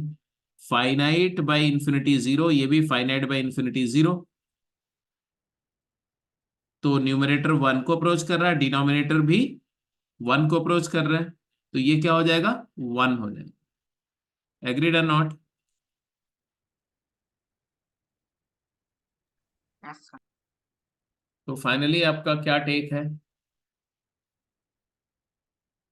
Function is discontinuous discontinuous, discontinuous at one. और किस तरह की डिसकंटिन्यूटी है?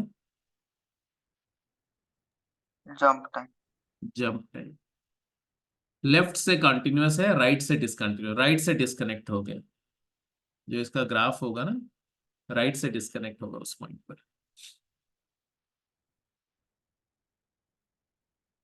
क्लियर है? कोई दिक्कत?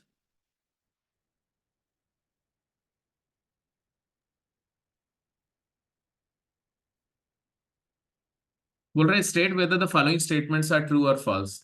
If fx is continuous and gx is discontinuous at certain point a, then the product fx into gx is not necessarily a discontinuous function at a।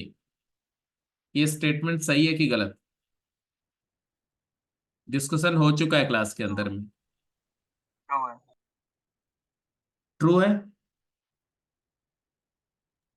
Yes sir. एक continuous और एक discontinuous function का product continuous भी हो सकता है और discontinuous भी हो सकता है।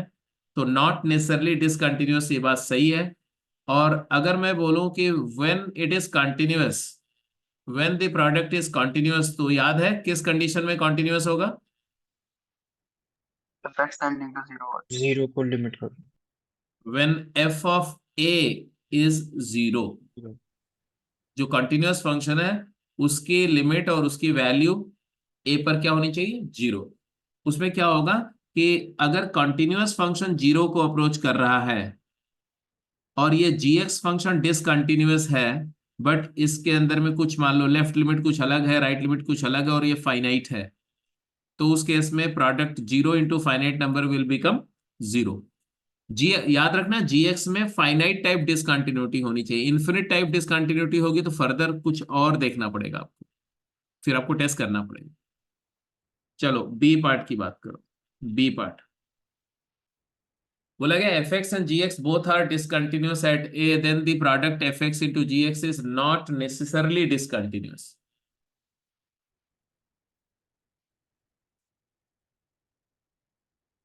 बोलो सही है? यस। क्या इसमें कोई एग्जाम्पल अगर आपसे पूछा जाए भाई कि बात सही है, तो आपने ट्रू तो बोल दिया, स्टेटमेंट ट्रू है ऐसा बोला, तो इसका एक एग्जाम्पल देना है, तो क्या एग्जाम्पल आप देंगे?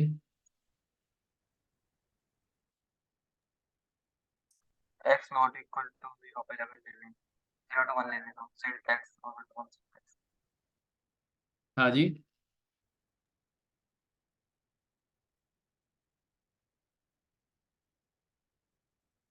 सिंट x इक्वल 1 सिंट x और x नॉट मतलब 0 to 1। बहुत बहुत सारे बना सकते हैं, जैसे आप बोल रहे हो उस तरह से बना लें, या ऐसे बना लें कि एक एफ एक्स फंक्शन ले लें ऐसा। मान लो वैल्यू है -1 when x is greater than a ले लें, है ना, ग्रेटर देन ए, और it is 1 when x is less than a. और ये फंक्शन डेफिनेटली क्या है? डिसकंटिन्यूअस फंक्शन है, जंप डिसकंटिन्यूटी आ गई इसमें ए पर। अब एक जी एक्स फंक्शन अपन बना लेते हैं। क्या बनाए आप बताओ? चलो एक मैंने एफ एक्स बना दिया, अब जी एक्स जरा डिफाइन करो आप। So that product function g x discontinuous होना चाहिए बट प्रोडक्ट कंटिन्यूअस हो जाना चाहिए। बताइए क्या करें? उसमें भी ऐसे ही कर देते हैं, ग्रेटर देन के लिए कोई वैल्यू ले लेते हैं और x less than x x greater than a पे क्या डिफाइन कर लें? Minus sine x. कोई भी वैल्यू 1 ले लें। और x less than less than equal, के लिए less than equal to a पर क्या ले लें? -1। Minus one. तो इस केस में एफ एक्स और जी एक्स का प्रोडक्ट फंक्शन क्या बन जाएगा? It will be always equal to -1 for all x belongs to real. ये कांस्टेंट फंक्शन हो जाएगा तो कंटिन्यूअस हो जाएगा। एग्रीड और नॉट? Yes sir. तो ऐसे तमाम फंक्शन बना सकते हो। चलो ये बात भी हो गई, बहुत सारे एग्जांपल आपके दिमाग में भी होंगे। सी वाले पार्ट का बात बताओ। The point function are to be treated as discontinuous function. False. False continuous treat करते हैं हम। हाँ तो बेसिकली ऑल्दो ये जो बोलते हैं ना पॉइंट फंक्शन एक कंटिन्यूअस फंक्शन है, ये एक पॉइंट फंक्शन मतलब समझ रहे हो ना? Point Yes, sir. फंक्शन लिखो जरा, कोई एक पॉइंट फंक्शन लिखो, क्या लिखें? जैसे एफ एक्स को अगर लिखना हो पॉइंट फंक्शन x के plus फॉर्म y square में, रूट ऑफ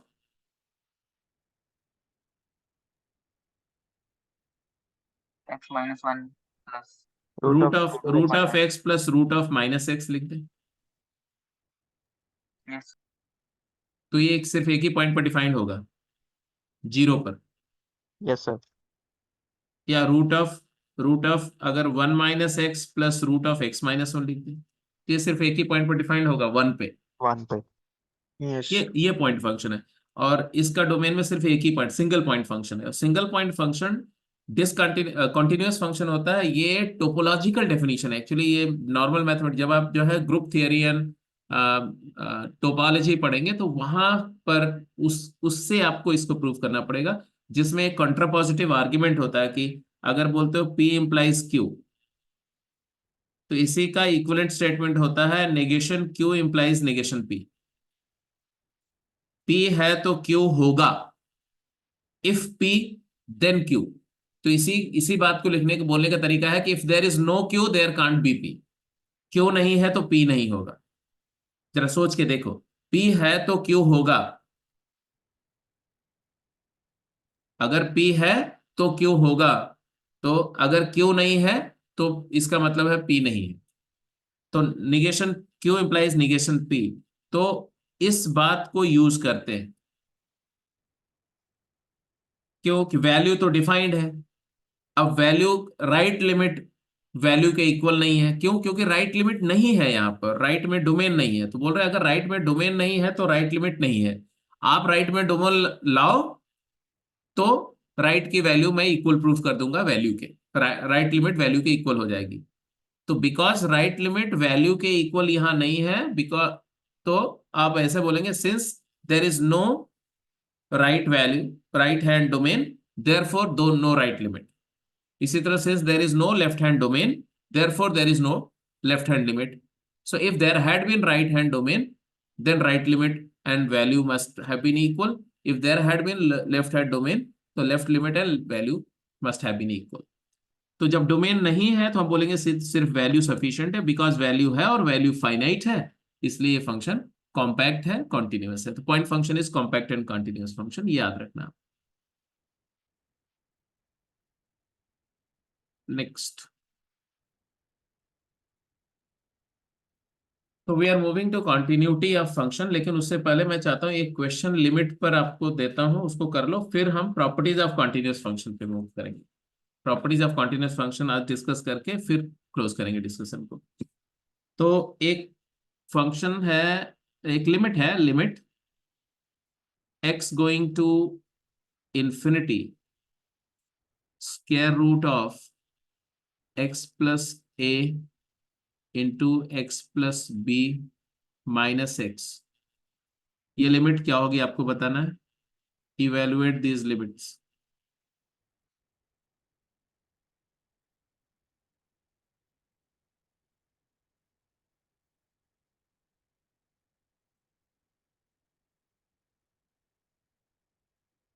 और ये लिमिट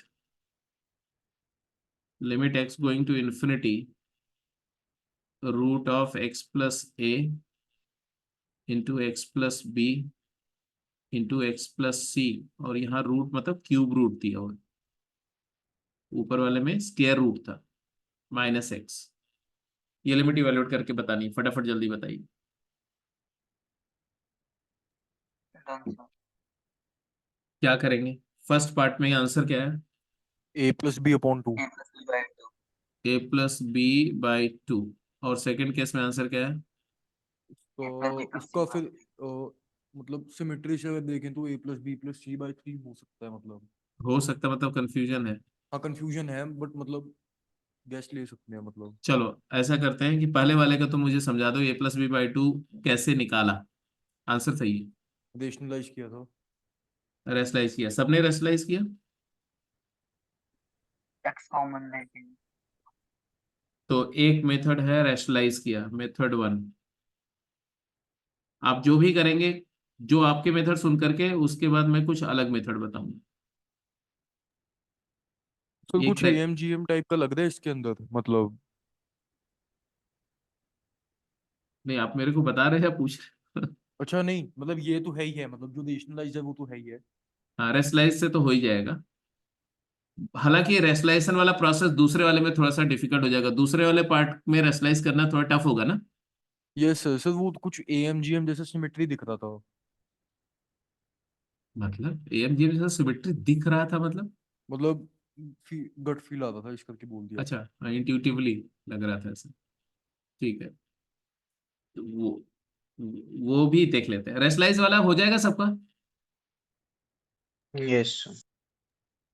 जैसे रेस्टलाइज किया था ऐसा किया होगा, limit x going to infinity, ऊपर में आ गया तुम्हारा x plus a into x plus b minus x स्क्र, और डिनोमिनेटर में आ गया आपका root of x plus a x plus B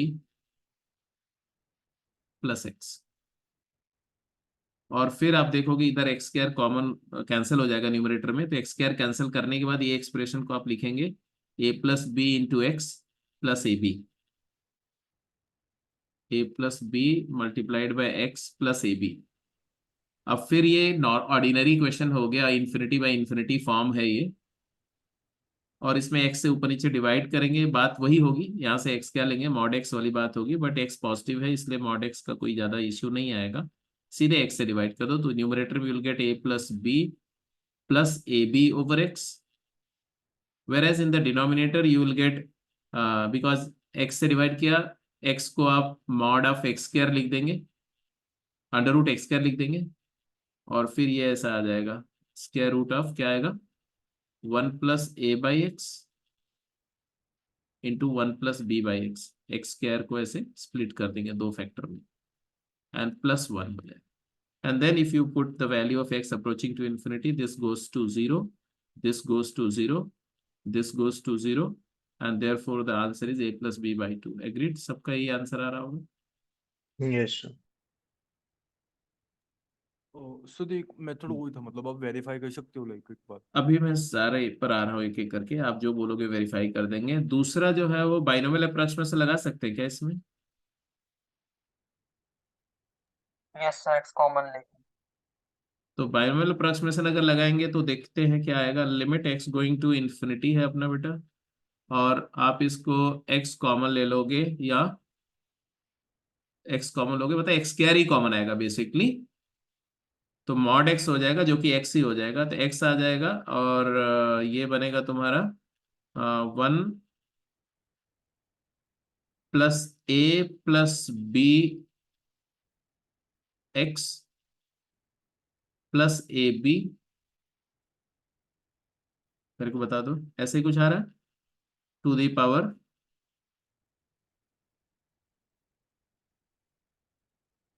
1/2, ऐसा है। 1 second, actually x square plus a plus b x, a plus b by x आएगा, I am very sorry, और उधर एक्स स्क्वायर आएगा, ऐसा आ रहा है। बोलो है ना, the power is 1/2, hello, minus x, is that clear? Yes sir. अब अगर बाइनोमियल अप्रोक्सीमेशन करते तो इधर क्या आएगा, हाफ, इस पूरे में हाफ मल्टीप्लाई हो जाएगा, तो अप्रोक्सीमेशन से मैं यहाँ से हाफ हटाता हूँ और इस हाफ को इस इन्फिनिटेसिमल क्वांटिटी में मल्टीप्लाई कर देता हूँ, यहाँ पर इधर भी हाफ कर दो और इधर भी हाफ कर दो। एग्रीड? Yes sir. और फिर अगर x को अंदर इनपुट में ले जाते हो तो x और माइनस एक्स कैंसिल हो जाएगा, और एक इधर मिनट में, के बाद। तो इधर में आ जाएगा तुम्हारा a + b/2, और प्लस, प्लस क्या, ab/2x हो जाएगा, और limit x approaching to infinity है।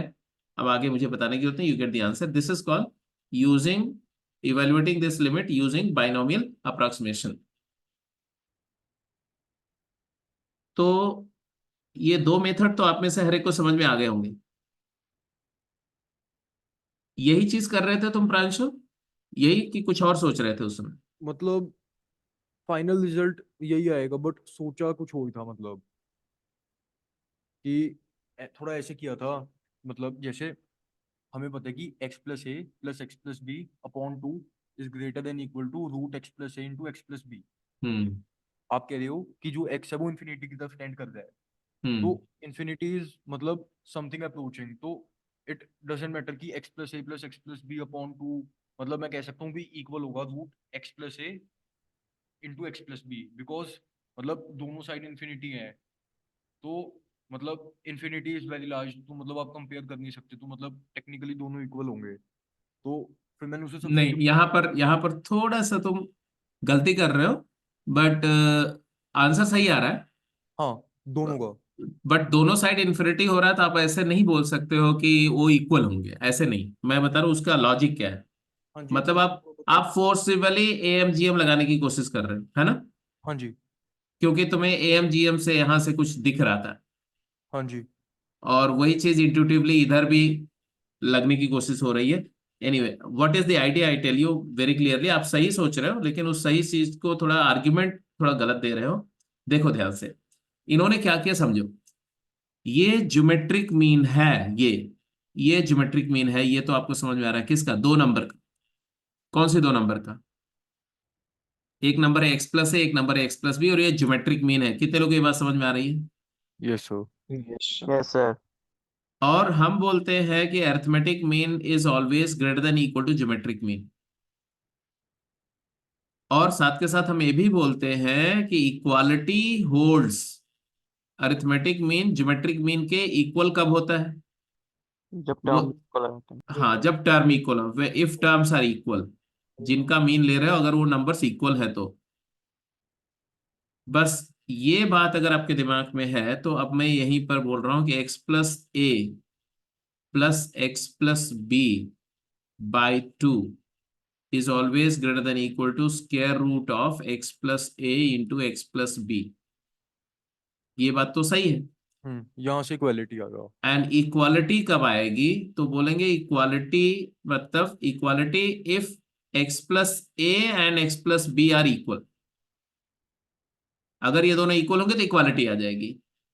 अगर ए और बी क्या है? ए और बी दो फाइनाइट नंबर हैं, माइंड इट। ए और बी दो फाइनाइट नंबर हैं, तो x प्लस ए और x प्लस बी कभी इक्वल नहीं हो सकते अगर x फाइनाइट है तो।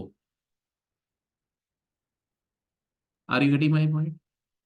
Yes, For sir. two finite number a and b, x plus a can never be equal to x plus b as long as x is finite। तो कब equal हो सकते हैं? जब x इंफिनिटी हो।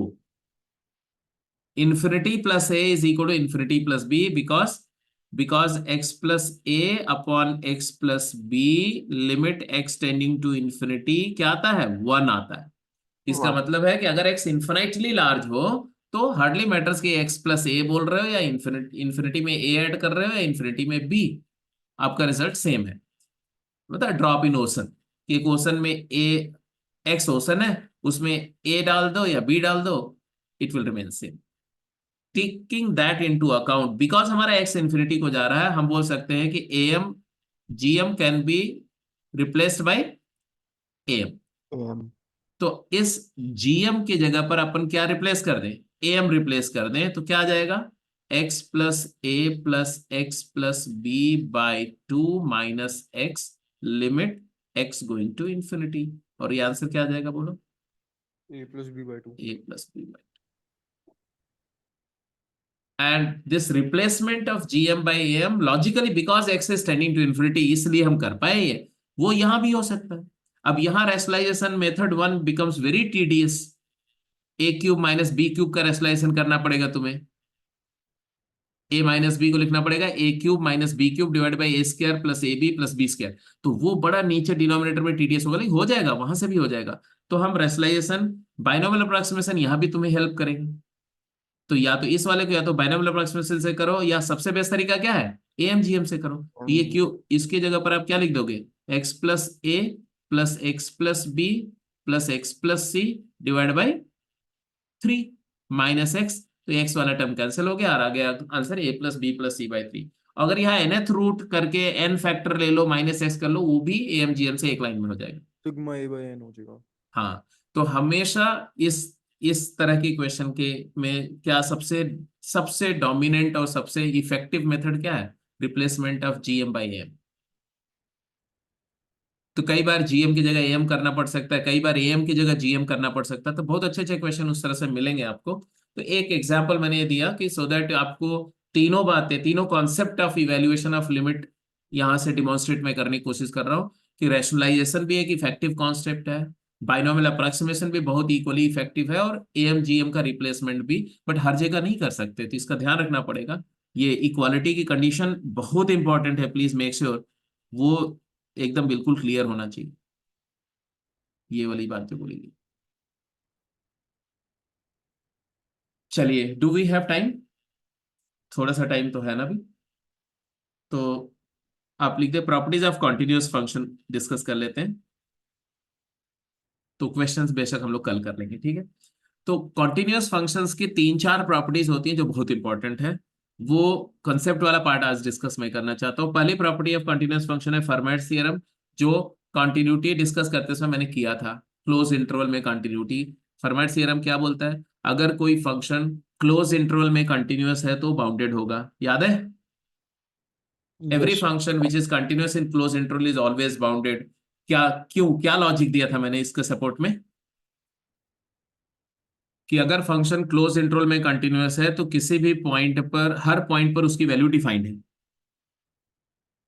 Close A B के हर point पर उसकी वैल्यू डिफाइंड है और वैल्यू फाइनाइट है, क्योंकि क्योंकि क्योंकि वैल्यू इन्फिनिटी हो नहीं सकती, और लिमिट और वैल्यू हर पॉइंट पर इक्वल है, तो लिमिट भी इन्फिनिटी नहीं हो सकती इस फंक्शन की। तो ये फंक्शन की सारी वैल्यूज फाइनाइट हैं, रियल हैं। अब उसके बाद अगला स्टेटमेंट क्या देंगे? Every set of real number, every set of finite real number is ordered. तो ordered property of real number से आप मेरे को इन्फिनिट नंबर ऑफ, मतलब finite number of finite valued real numbers का कोई सेट देते हो तो उसको हम इंक्रीजिंग या डिक्रीजिंग ऑर्डर में अरेंज कर सकते हैं। जब हम इस finite valued set of real number को इंक्रीजिंग ऑर्डर में अरेंज करेंगे तो उस पूरे इंटरवल में उस पूरे नंबर्स का सेट में से एक लीस्ट एलिमेंट मिलेगा और एक ग्रेटेस्ट एलिमेंट। तो every set of finite real number has a least element and greatest element.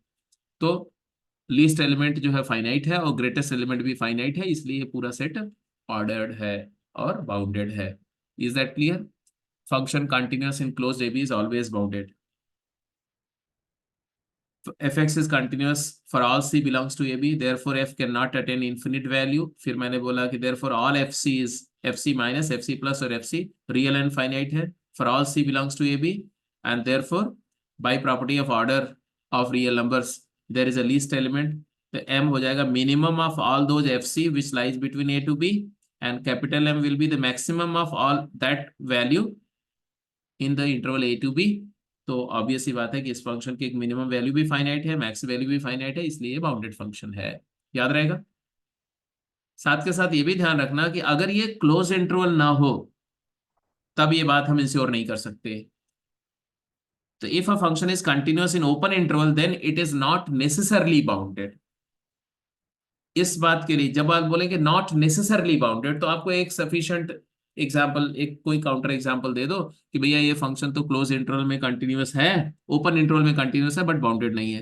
Can you give me one example? tan tan tan tan x x minus pi by 2 से pi by 2। Minus pi by two से pi by two में tan x जो है वो continuous है, bounded नहीं है। इसी तरह से एग्जाम्पल ये भी दे सकते हो कि एफ एक्स जो है 4/mod x माइनस 2 है। Let's consider the interval 0 to 2। 0 to 2 open interval में ये कंटिन्यूअस है बट बाउंडेड नहीं है, क्योंकि 2 पर इसकी वैल्यू क्या हो जाएगी? इन्फिनिटी को अप्रोच कर जाएगी। तो ये अनबाउंडेड फंक्शन है, अपर बाउंड नहीं है इसमें। तो पहली प्रॉपर्टी फॉर्मेट थ्योरम और उससे रिलेटेड बात समझ में आ गई? क्लियर है? कंटिन्यूअस फंक्शन की जो दूसरी प्रॉपर्टी है, दूसरी प्रॉपर्टी कंटिन्यूअस फंक्शन की क्या है, जिसको हम बोलते हैं इंटरमीडिएट वैल्यू थ्योरम। कि अगर कोई फंक्शन कंटिन्यूअस है और उसने रैंडमली किसी पॉइंट पर वैल्यू ए अटेन करी, फिर किसी दूसरे पॉइंट पर वैल्यू बी अटेन करी, तो being a continuous function, being the dots are connected, it will attain all values between two values. तो ये भी लिख दो इंटरमीडिएट वैल्यू थ्योरम। क्या है? If the function f is continuous on close interval a b where f a and f b are unequal, a point पर जो value है और बी पॉइंट पर जो वैल्यू हो इक्वल नहीं है, देन क्या बोलेंगे? the function will attain every possible real value between fa and fb at least once in the interval ab. तो ओपन इंटरवल ए बी में function f x F A और F B के बीच लाई करने वाली सारी real value को कम से कम एक बार टेकअप करेगा. I don't think that you have any doubt regarding this. Sir ये समझ ही आ गया, मतलब ऑब्जर्व भी हो पा रहा है, बट हम्म. लाइक इसका कोई जनरल प्रूफ है कि मतलब कि एक से एक ही बात, मतलब कि मतलब कोई, मतलब जैसे थ्योरम है तो प्रूफ टाइप. देखो रियल एनालिसिस Proof. वाले बहुत सारे प्रूफ है. मैं अभी रियल एनालिसिस वाले प्रूफ की बात नहीं करूंगा. मैं दूसरा प्रूफ जो है वो सिर्फ ग्राफिकली ही आप समझ सकते हो अभी. अदरवाइज प्रूफ है, आपको रियल एनालिसिस में जाना पड़ेगा जो अभी हम नहीं जाना चाहते हैं, वो बहुत रिग्रेस हो जाएगा और एनीवे हमारे पार्ट ऑफ डिस्कशन का भी नहीं है. तो मैं सिर्फ ये बात कर रहा हूँ कि मान लो ये पॉइंट ए है और ए पर फंक्शन की वैल्यू ये है. इस वैल्यू को हम एफ ए बोल रहे हैं, ये वाली वैल्यू, ये नंबर. और ये बी है. बी पर फंक्शन की वैल्यू, बी पर पॉइंट यहाँ है और ये वैल्यू को अपन एफ बी बोल रहे हैं. अब ये दो डॉट्स हैं, एक ये डॉट है और ये एक ये डॉट है. और ये दो, अब हम ए और बी के, एफ ए और एफ बी के बीच की बहुत सारी वैल्यूज मैं यहाँ मार्क कर रहा हूँ. ये सारी वैल्यूज एफ ए और एफ बी के बीच की वैल्यूज हैं.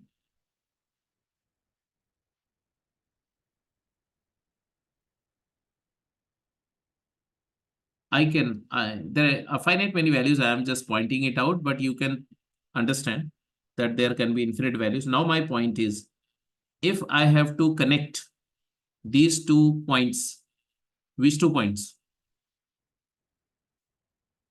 A ये comma F and B comma A F. Comma F A और बी कॉमा एफ बी जो पॉइंट है, अगर इन दोनों पॉइंट को मैं कैसे भी कनेक्ट करूं, अगर मैं एक कंटिन्यूअस इंक्रीजिंग कर्व से कनेक्ट करूं ऐसे,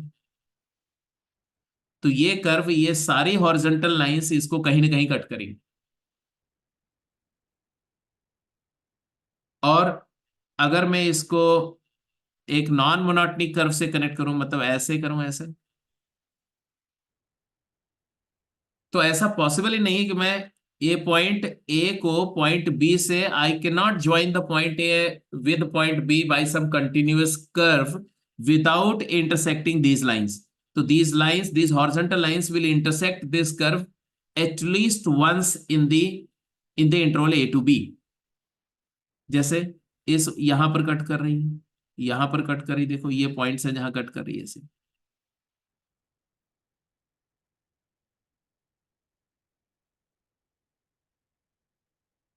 तो एक बार कट कर रही है और एक से ज्यादा बार भी कट कर सकती है, वो पॉसिबिलिटी है. अगर अगर फंक्शन स्ट्रिक्टली इंक्रीजिंग है तो एक ही बार कट कर रही है. बट अगर फंक्शन नॉन मोनोटोनिक है तो कोई कोई कोई हॉरिजॉन्टल लाइन एक से ज्यादा बार भी कट कर रही है. I hope you can see.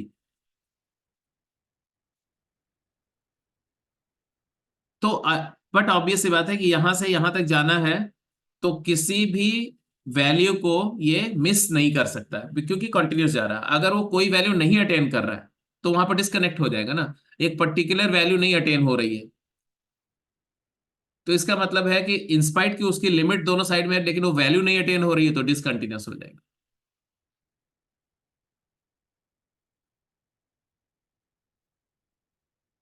So this is intermediate value theorem. Try to understand this theorem without, I'm not giving any rigorous proof for it. ठीक है. दूसरा पॉइंट ये है कि इसको लिखते हैं, कभी कभी ऐसे लिखते हैं, then for any value k belonging to fa to fb,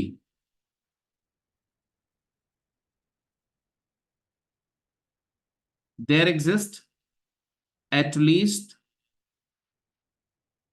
one c belonging to ab such that f of c is equal to k. एक बार पढ़ लो इसको, जो मैंने लिखा है ये बात, यही चीज बोली जा रही, कुछ और.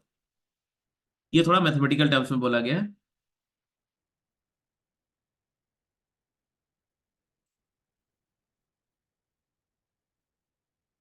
बोल रहे अगर कोई फंक्शन कंटिन्यूअस है क्लोज इंटरवल ए बी में सच दैट एफ ए और एफ बी अनइक्वल है, तो एफ ए और एफ बी के बीच लाई करने वाली फॉर ऑल के, यहां पर लिखे फॉर ऑल के, फॉर ऑल रियल नंबर के which belongs to f a and f b, there exists at least one c in the open interval ab such that the value of function at c must be equal to k।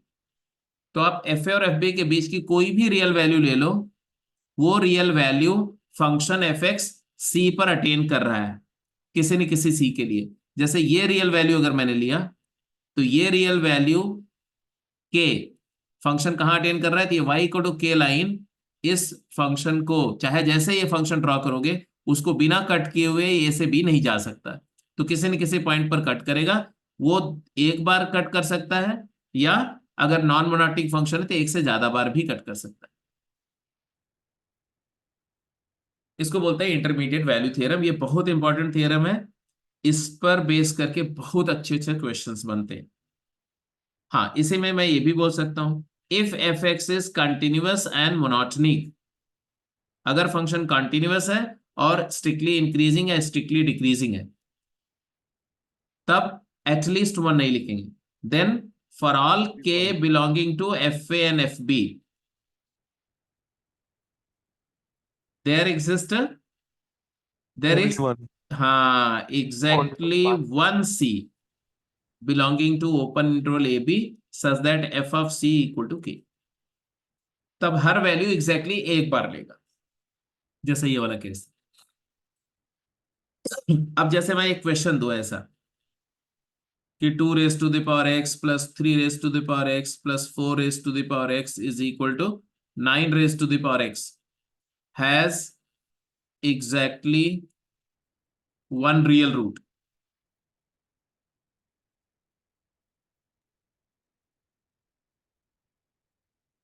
ये answer करो, क्या ये बात सही है, ये statement true है कि फॉल्स?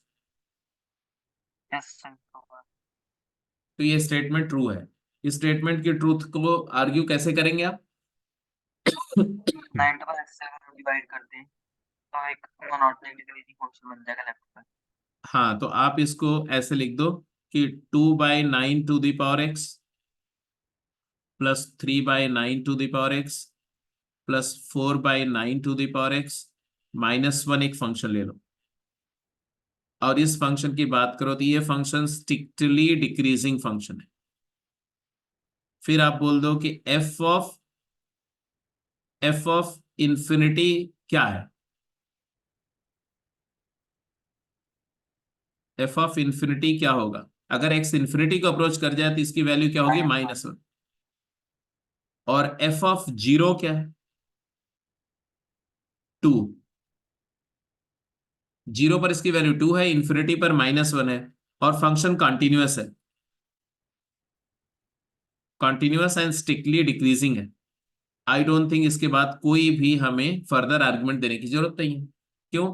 क्योंकि हम बोल रहे हैं कि एक फंक्शन है जिसकी वैल्यू 0 पर क्या है, 0 पर वैल्यू इसकी 2 है, 0,2 से स्टार्ट हो रहा है, और ये कंटिन्यूअस डिक्रीजिंग है, और इन्फिनिटी पर इसकी वैल्यू -1 हो रही है। तो यहां से अगर वो 0,2 से स्टार्ट करके और डिक्रीज करता हुआ फंक्शन जा रहा है और इन्फिनिटी पे इसकी वैल्यू -1 हो रही है, तो ऑब्वियसली कहीं ना कहीं वो एक्स एक्सिस को क्रॉस करके जाएगा, तो जीरो वैल्यू भी कंटेन करेगा, क्योंकि ये -1 से लेके 0 2 के बीच की सारी वैल्यू को एग्जैक्टली एक बार टेकअप करेगा। By intermediate value theorem it will take up all value between 2 and -1 exactly once, and therefore zero value भी एक ही बार टेकअप करेगा। That's it. तो इसका एक रूट होगा और पॉजिटिव रियल रूट होगा, तो हम ये भी बोल रहे हैं कि this function has exactly one positive real root.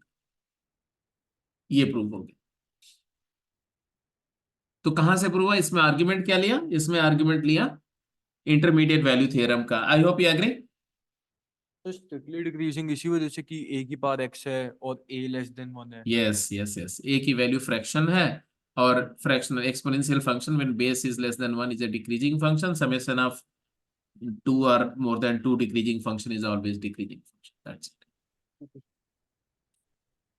ठीक है, तो ये हो गया इंटरमीडिएट वैल्यू थ्योरम। इसी तरह से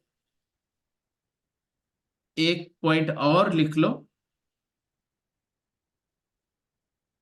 इंटरमीडिएट वैल्यू थ्योरम के साथ साथ। जैसे ये है, देखो, तो ये इंटरमीडिएट वैल्यू थ्योरम के वैसे ऐसे ऐसे ग्राफ है, तो ये मोनोटोनिक नहीं है, तो एक ही बार कई बार एक वैल्यू रिटेन कर सकता है। ठीक है। और मान लो जैसे कोई फंक्शन डिसकंटिन्यूअस है, तो डिसकंटिन्यूअस फंक्शन है तो वो बीच की, जैसे मान लो इस पॉइंट पर डिफाइन नहीं, डिस्कनेक्ट हो गया, तो ये एक पर्टिकुलर वैल्यू मिस हो सकती है, तो हम ये नहीं बोल सकते कि ए और बी की वैल्यू के बीच की सारी वैल्यू टेकअप करेगा। और डिसकंटिन्यूअस फंक्शन कर भी सकता है और नहीं भी कर सकता, इसलिए फॉर श्योर नहीं बोल सकते कि करेगा। अब जैसे ये फंक्शन डिसकंटिन्यूअस फंक्शन है ना, डिसकंटिन्यूअस है, ए से लेके बी तक बीच में डिसकंटिन्यूटी है, बट ये वैल्यू सारी टेकअप कर रहा है। तो ए पर वैल्यू ये है और ये माइनस इन्फिनिटी हो रही है, और बी भी वैल्यू ये है और ये प्लस इन्फिनिटी हो रही है। तो एफ ए पर वैल्यू ये आ रही है नेगेटिव, और एफ बी पर वैल्यू पॉजिटिव आ रही है। तो ये एफ नेगेटिव से पॉजिटिव के बीच की सारी वैल्यू टेकअप नहीं कर रहा है, हालांकि कर रहा है लेकिन बाहर कर रहा है, उस इंटरवल में नहीं कर रहा है। तो ऐसे डिफरेंट जो ग्राफिकल सिचुएशंस को लेकर के भी आप थोड़ा सा क्लैरिटी ले सकते हो कि भाई स्टेटमेंट क्या बोल रहा है, स्टेटमेंट का मीनिंग क्या है, कहां पर उसमें फ्लॉज आ सकते हैं या नहीं। जितना आप ग्राफिकली सोचोगे ना अलग अलग कर्व बना करके, उतना आपका वो सब्जेक्टिव क्लैरिटी बढ़ेगी उसकी, उस पर्टिकुलर स्टेटमेंट की। अब इसी में एक स्टेटमेंट है जिसको हम बोलते हैं एक्सट्रीम वैल्यू थ्योरम। ये भी एक जगह लिख लो, फिर यहीं पे क्लोज कर दें, extreme value theorem. Extreme value theorem क्या है? एक्सट्रीम वैल्यू थ्योरम क्या बोलता है कि इफ एफ एक्स, ध्यान से सुनना, if f x be continuous in closed a B,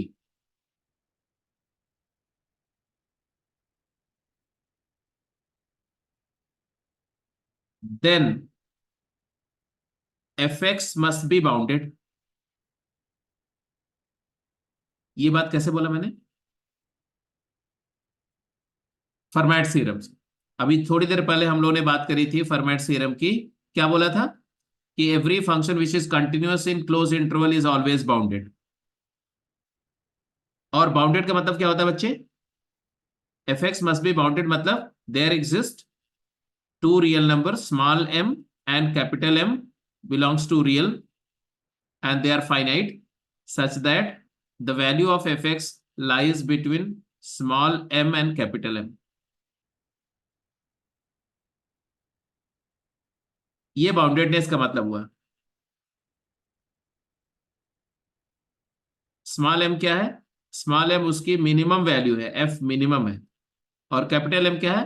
capital M उसकी मैक्सिमम वैल्यू है इस इंटरवल के लिए। अब इसका मतलब है कि किसी न किसी पॉइंट पर फंक्शन अपनी लीस्ट वैल्यू टेकअप कर रहा है और एक पॉइंट पर फंक्शन अपनी ग्रेटेस्ट वैल्यू टेकअप कर रहा है। तो एक्सट्रीम वैल्यू थ्योरम क्या बोलता है? Therefore f x must take up all real values between small m and capital M। ये कहां से आया? ये आया इंटरमीडिएट वैल्यू थ्योरम से। इंटरमीडिएट वैल्यू थ्योरम क्या बोलता है? फॉर, यहां पर लिख दो, for some x belongs to a b, for some x belonging to open interval a B.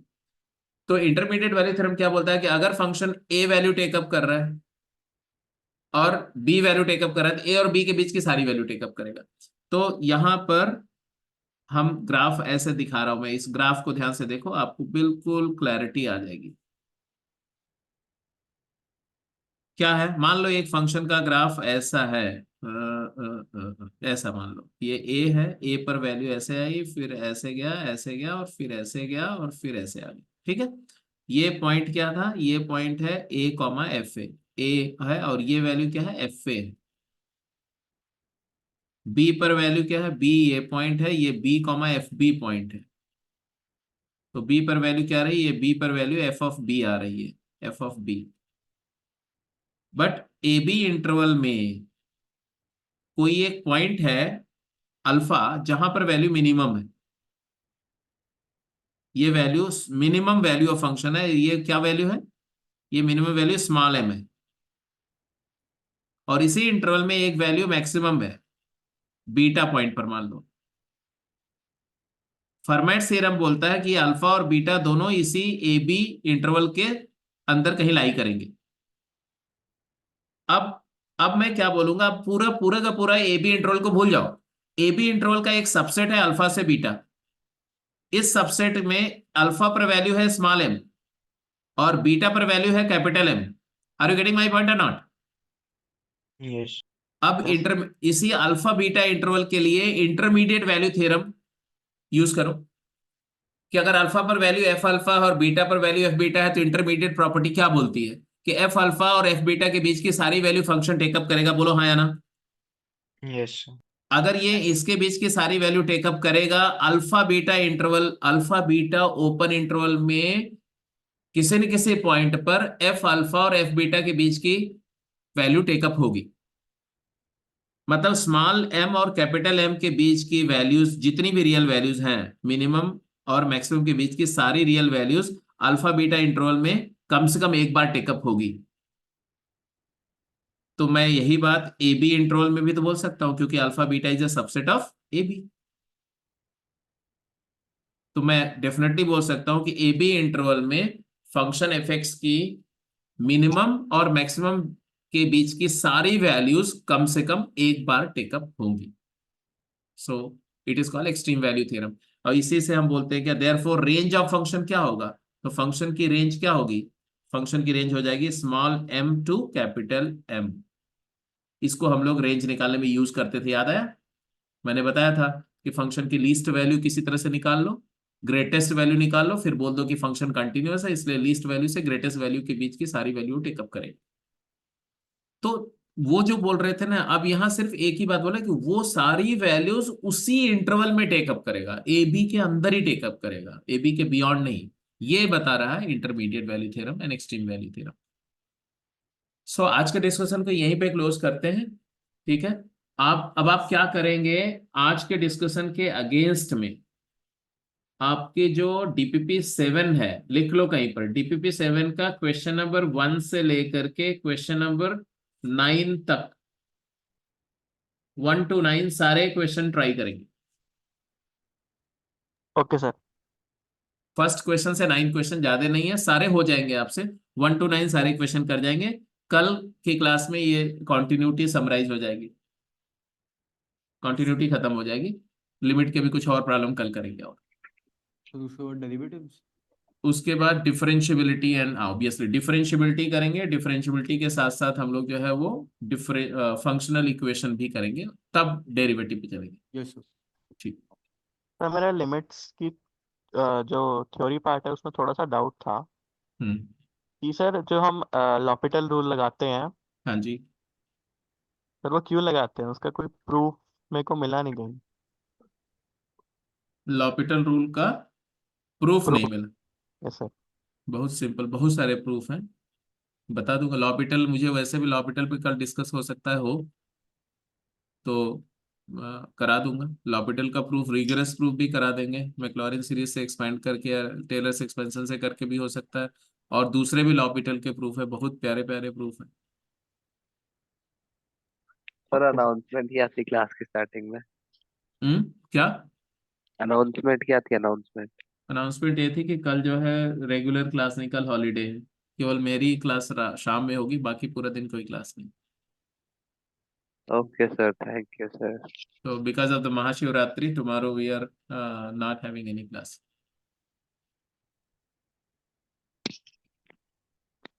ठीक है जी, okay yes sir. Okay Yes, जी, sir. Thank you, okay sir.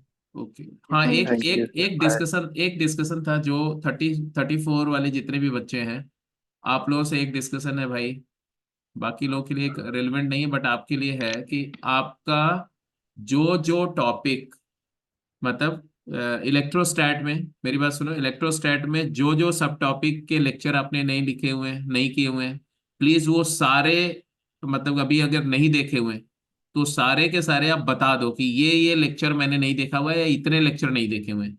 Same same for mathematics, कि function में या limit में या continuity up to till today जो जो पोर्शन आपका अभी कवर नहीं हुआ है कॉन्सेप्चुअली, या उसका लेक्चर मिसिंग है बिकॉज ऑफ योर एग्जाम और so on so for any other reason, please make the note and वो धीरज सर को बोल दो, वो एक्सेल में पूरा बना रहे हैं, सो दैट अगले 7-8 दिन के अंदर में उसको थोड़ा जितना हम हेल्प कर सके आपको कि वो चीज कवर हो जाए। Okay sir. ठीक है, टिल मतलब फिर again I okay repeat, in physics till इलेक्ट्रोस्टैट सारा मैप हो जाना चाहिए 15 तारीख के पहले, एंड इन मैथमेटिक्स 15 के पहले जितना भी करो अभी तक जो भी मैंने कराया, आगे तो आप कंटिन्यूअस हो, वो सारा मैप होना चाहिए। 15 के बाद में हम कुछ भी हेल्प नहीं कर पाएंगे, एक सिलेबस जो है अपने फ्लो में ही चलना शुरू हो जाएगा। Okay sir. तो पॉजिटिवली कल सुबह तक हमारे पास वो आ जाना चाहिए, मतलब धीरज सर कुछ लोगों ने बता दिया है, बाकी लोग बता दो, सो दैट वो कल हमें पता चल जाए, तो कल हम अपना होमवर्क करेंगे कि उसमें आपकी हम क्या हेल्प कर सकते ओके सर, डन। हैं। ओके। Thank you. और एक और चीज पूछनी थी, जस्ट कि हमें वहाँ, मेरे को वहाँ 34 से फोन आया था कि कुछ संडे को बुलाया उन्होंने शाम को। नहीं नहीं, वो आपके लिए नहीं। Okay sir. जो लोग भी इस प्रोग्राम में एनरोल हो चुके हैं उनके लिए जरूरत नहीं। वो जनरल सारे सारे बच्चों को कॉल जा रही होगी, इसलिए आपको आपको भी गई होगी। ठीक है। Okay sir. Okay okay. तो वो मैं लेक्चर्स के लिए पूछ रहा था आपसे, हाँ बताओ। और तो वो ऑर्गेनिक वाले। हाँ वो मैं बच्चे आज मैं अभी क्लास के बाद में बात करता हूँ उनसे, मैंने बोला था वो तो ले लेंगे, लेकिन ये कभी टाइम के बारे में आज थोड़ा सा हेक्टिक था तो मैं बात नहीं कर पाया। कोई दिक्कत नहीं सर। ठीक है। ठीक। ओके। आर्यन, अच्छा वो ड्रॉप हो गया। ठीक है, आप लोग करो। उत्कर्ष तुम्हें अभी शेयर कर दे रहा हूँ बेटा, अब जरा देखो आ गया होगा उत्कर्ष। Yes sir. हाँ वो लेक्चर मैं अपलोड कर दिया था जस्ट क्लास स्टार्ट होने के जस्ट पहले, तो एक बार देखो, जो है मैंने फ्री वीडियो करके डाला तो चैनल पे आ गया होगा, देख लो उसको वहां से। देख लेता हूँ सर। हाँ अगर नहीं मिलता है तो मुझे बताना, तो मैं व्हाट्सअप कर दूंगा उसका लिंक को तुम्हें पर्सनली। Pravir, yes sir. क्या अभी कब तुम लोग वहां से घर से कब निकलोगे, एग्जाम तुम्हारे हो गए? सर मेरा 10th से चालू होगा। सही है, कब खत्म हो रहा है? 19th। अच्छा, तो इसका मतलब है कि होली बिता करके तुम लोग निकलोगे वहां से, है ना? मैं 27th को निकल रहा हूँ सर।